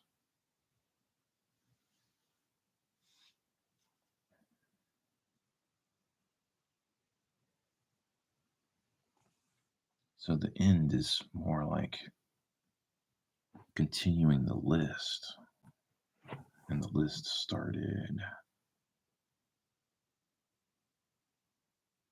And even as they did not like to retain God in their knowledge, God gave them over to a reprobate mind to do those things which are not convenient.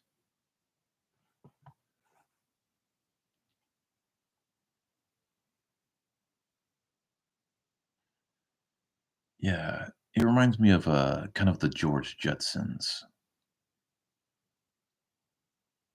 of the Holy Bible. Although I am not really sure what this means.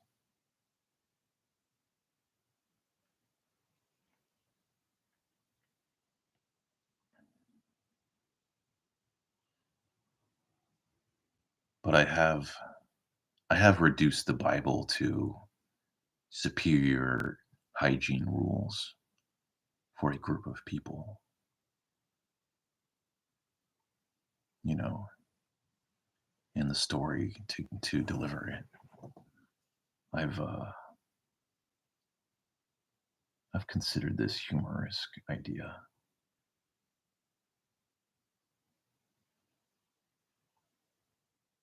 that those sort of things could be a time saver in all manner of ways, and you know, brushing your teeth might make your life better, and I should try it more.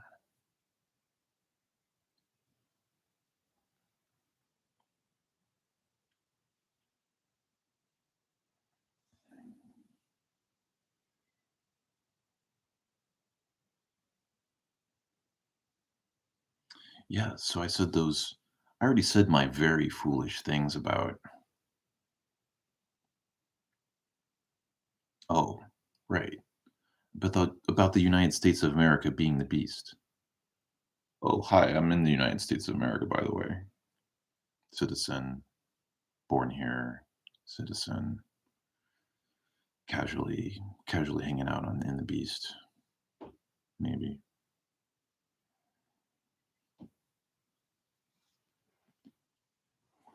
It's already said that ridiculousness, so I might as well continue.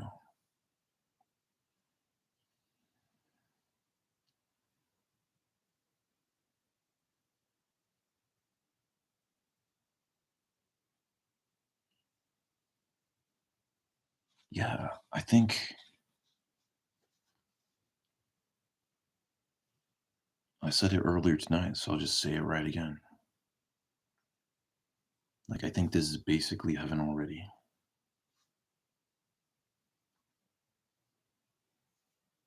If you try to compare your life to Paul, this Saint Paul that wrote Romans, the Apostle Paul, or like if Paul was here and experienced the lives we had, would Paul not be confused and think that perhaps this is heaven? No, I'm a bit of a brat and wish things were different. And yeah, I do want universal income because, well, I want a free ride.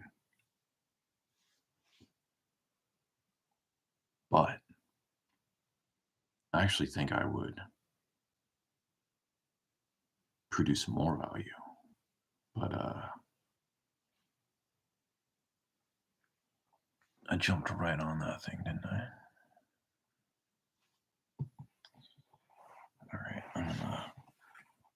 put my bookmark over into the Romans so I can find them faster next time.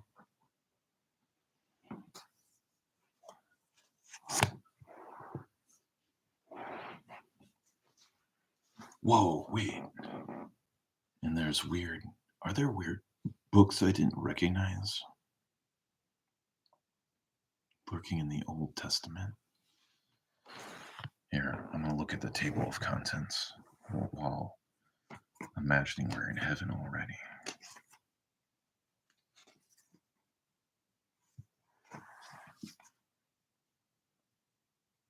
Lamentations, Ezekiel, Daniel, Hosea, Joel, Amos, Obadiah, Jonah, Micah, Nahum, Habakkuk, Zephaniah, Haggai, Zechariah, Malachi. Interesting to have forgotten, I guess.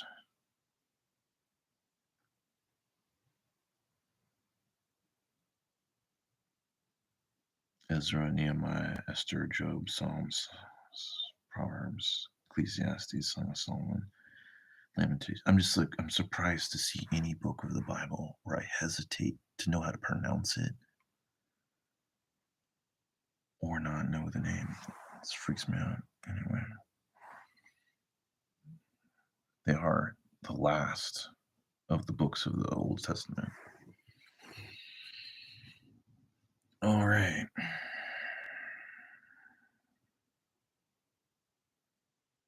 On to why God chose me. I saw a miracle in September. It seemed like an excellent prank.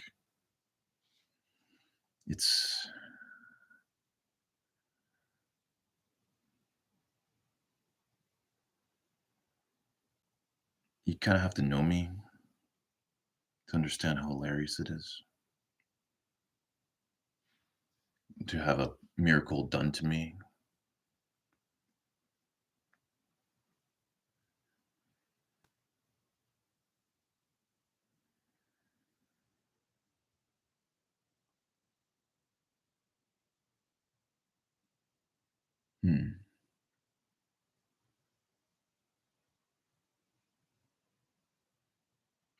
Oh, when I was watching Bible Wizard, and I'm saying that hopefully not in a way that is like completely minimizing. I guess it seemed a bit odd to name them by name. Someone's on it at 4:30 a.m. or whenever that is. Or was it 5 a.m.? I'll try and catch them this morning if they're on.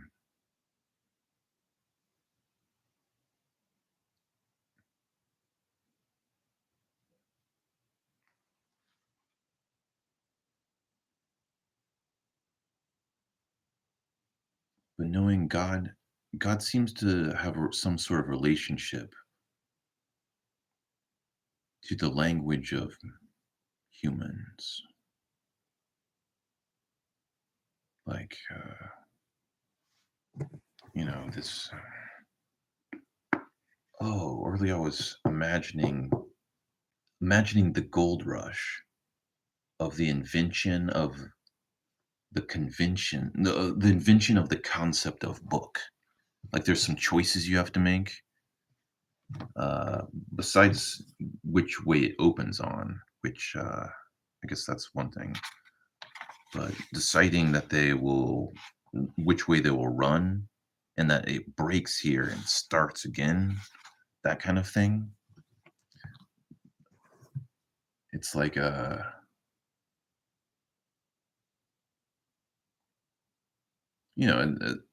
some point in human history, someone may have been like, well, IBM bought them, or so that's good enough for me. And that probably happened. That may have happened with books, where it's like, oh, so this is really what. Well, I made the book that Rome came up with it. Like, uh, If this type of book's good enough for the Romans, why, let's make 1,000 of them and get them over to like. There could have been a run on books because there's like a piece of Monopoly that you can buy with such legendary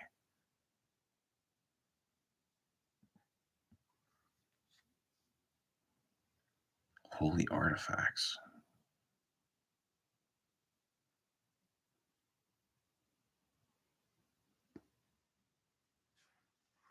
Or it's almost like a spell. When humans invented books, technology was born that would give whoever had it great power. And so there could have been some sort of gold rush to leverage the book.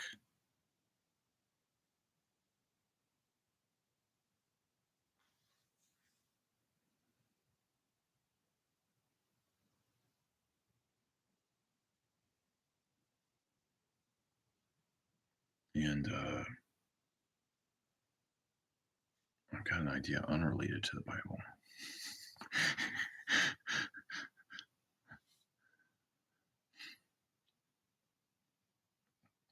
It has to do with androids. Well, heck, here we are talking about the tides of the earth, so I might as well mention it. I was trying to imagine the disruptive power that androids will have. And Tesla says they'll have their androids.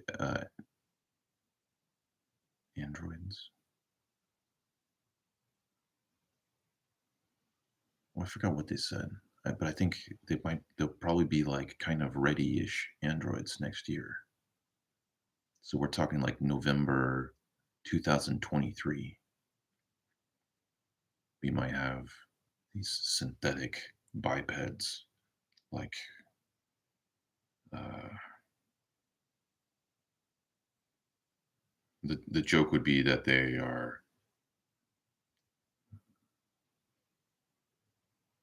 such such wayfish underpowered bots that they have to, you know, be so wise to even keep themselves from falling down, so they won't have any spare thoughts to have towards revolution or something like that. Damn, I think I had a better joke than that. But I mean, these things are considered to have equal intelligence to human beings. And the ability to go straight to that place, uh, the ability to do that must be sort of based on some sort of body of knowledge or experience. I know that's someplace where people trip up. And heck, I mean that is the place where we all need to like, well, not. I mean that's kind of like that's the place we're all curious about. Like, are these things gonna like when are these things going to be like basically us? But they're saying it's coming. And assuming you have an Android that can write an app, that seems, if my Android's writing apps for the 8 hours while I sleep, and they do that every day, and they're doing it for me, they work, everything they do is something I basically own. That's kind of like wondering about that. And then it hit me that I mean, it's almost obvious, but like they're not going to write stuff as good as a human. Well,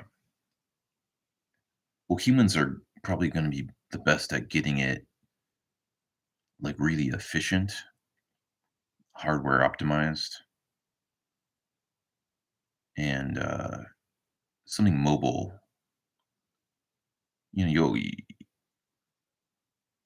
you tend to want it optimized.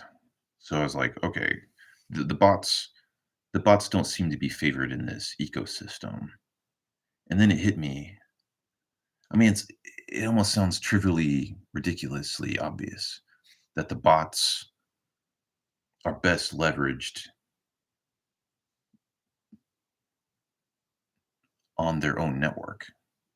Like they might not make an app for a phone, but if they could make an app for a bot, then uh, the you assume you have a bot, so it doesn't need to be optimized for like something like a phone. You already have an entire bot, so optimization isn't necessary. So it's more like the type of code that a robot could write, the code that a robot would run. And sorry, it sounds stupidly obvious, but also it's not obvious how these bots will be talking and interacting with each other. Like the network of bots, it's almost like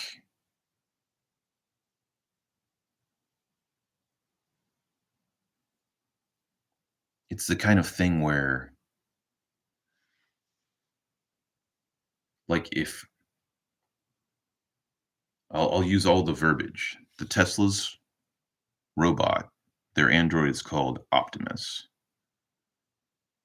If an Optimus bot can tell other Optimus bots, what they learned, kind of give them an app, if that is owned by Tesla, or if Tesla reaps the benefits of that automatically, then Tesla gets rich by mass surveilling you in a new way. Or if you own, the things your Android would share with other Androids,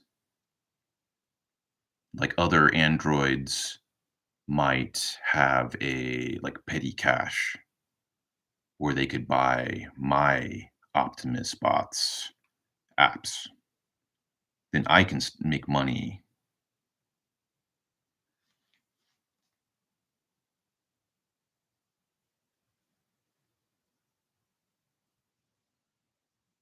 And Tesla is a more of a provider of hardware, and they're staying out of this issue of network, which it seems like, I mean, I don't know, but it is exponential growth, and it's basically like, would you make robots where it makes you infinitely rich, or would you make the robots where uh, you know you're you're a hardware company, and the people you sell your hardware to, they all kind of, they all work for Microsoft.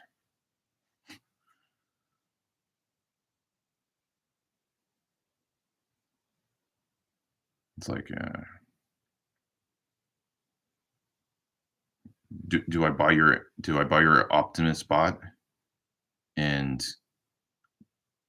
install your pipe for infinite wealth, or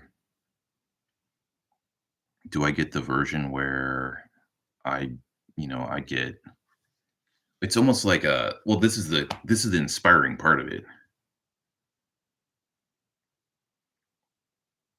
These Android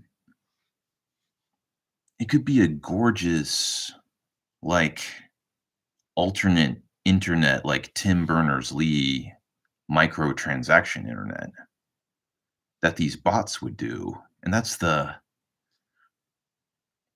weird cliche of it, or not cliche, like, when I imagine, like, super intelligent Jesus 2,000 years ago, I just think this is all about robots, and, that,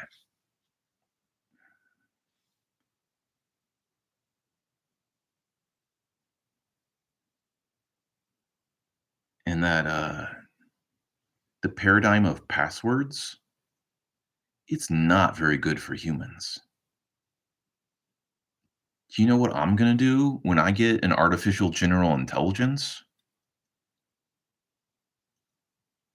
Besides I mean, there's the wonderful idea of having 2 of them, because then I get to mediate them exchanging information with each other.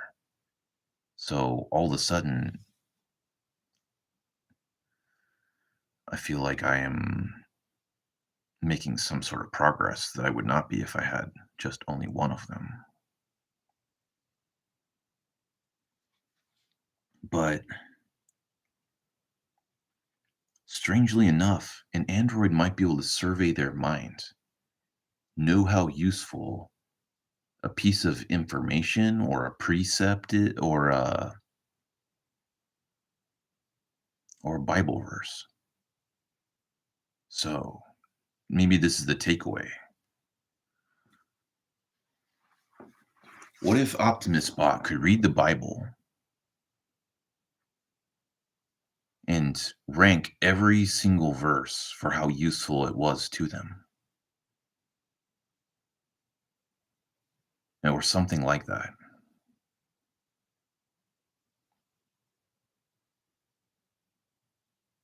And I very well might make something like that because right now,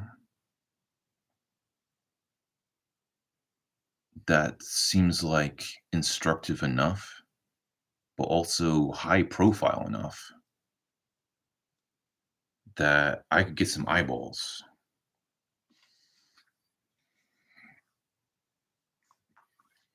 But this idea that I'd say like that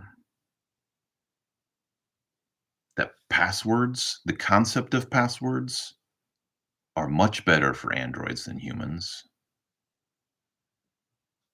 The better internet where like instead of having an ad wall or ads to just like, give them 50 cents to read their whatever. That's an alternate internet that didn't happen, and a lot of people really regret that. Some of like Tim, I mentioned Tim Berners-Lee, one of the architects of the World Wide Web. I think I get a lot of these names and people confused, but a lot of people wish they could have built the architecture of the internet in a different way with different values, and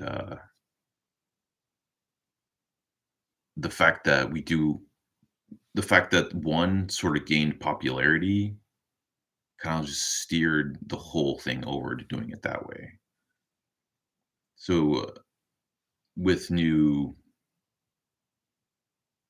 technologies and new platforms always are, you know, looking back at these mistakes, uh, or these different ways and imagining that maybe we could, reformulate. Uh, the analogy would be like a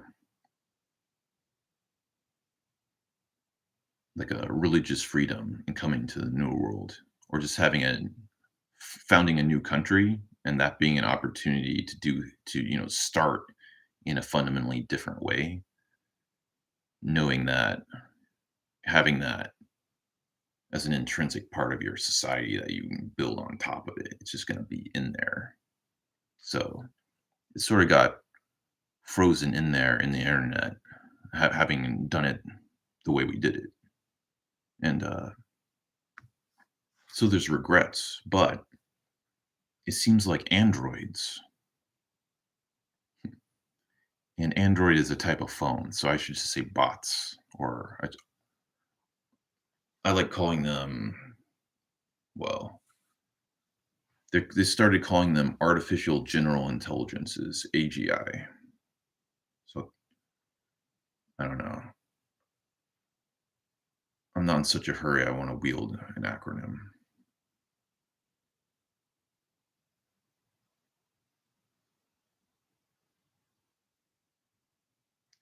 And I say robot, when maybe I shouldn't. But these synthetic people, these synthetic people who are really smart, they're going to be good at passwords, and they're probably really well positioned to do kind of the microtransaction internet style. Uh, which that'll just can be a powerhouse, like the internet. But they could kind of make their own one between the androids that uh, supply and demand is there.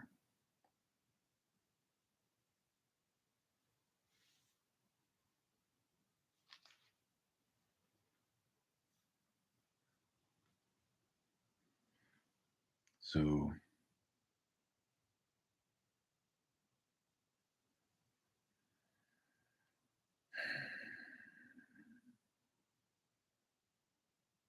just in summary, I made this live video somewhat distressed, hearing a television Bible guy, one of my favorite ones, even though I'm a bit of a secular,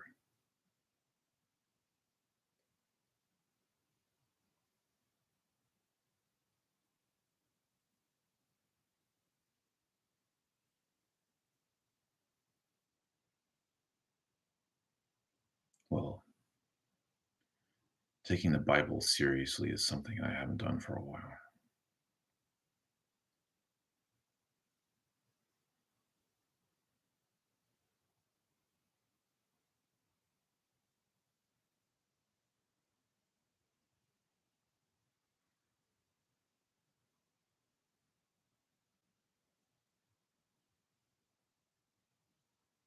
But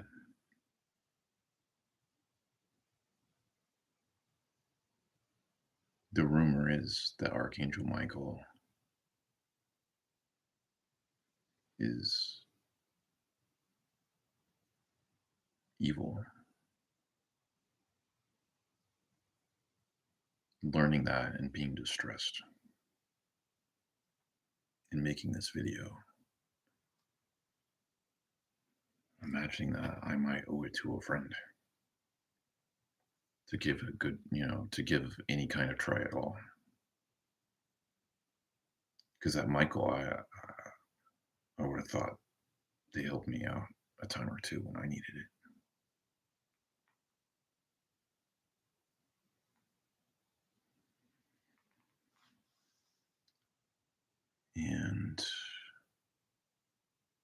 And emboldened by the miracle I witnessed, what I believe to be a prank from God, both proving their existence and making my life simultaneously more humorous and stranger.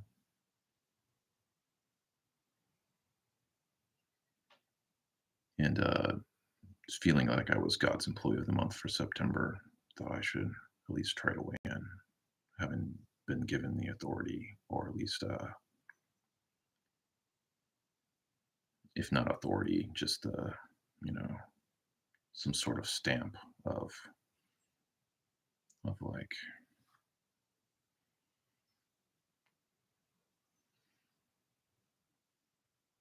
smugness for being employee of the month.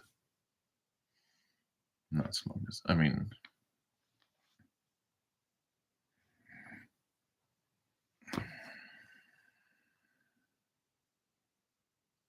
just trusting that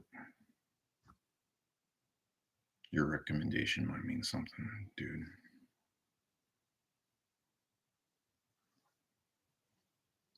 Thanks for choosing that page. Uh, it's sort of my favorite page too.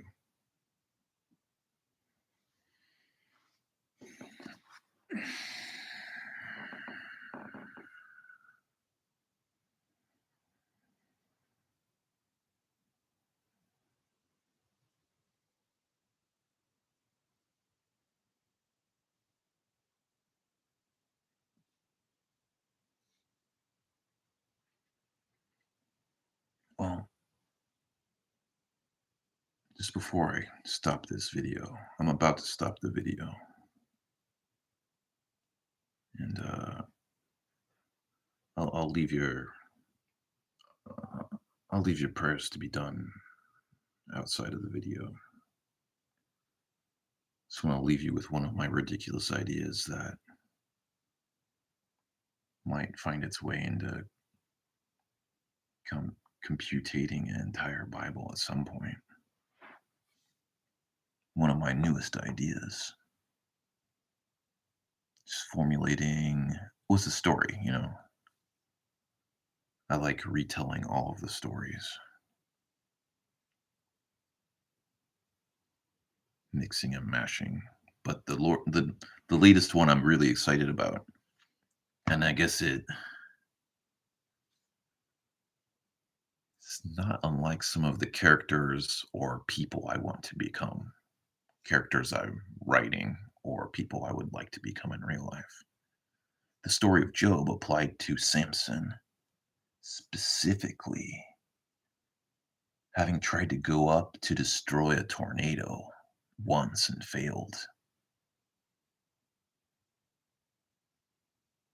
Can you imagine can you imagine your life falling apart, being so full of yourself, and maybe even having the support of your town or city that you could take out a tornado, and then failing, that miserable failure or that weird failure. But then to come up against tornado number 2 and succeed, that's something to prove. And I figure you could lure such a thing into a temple. But I have all kinds of strange ideas.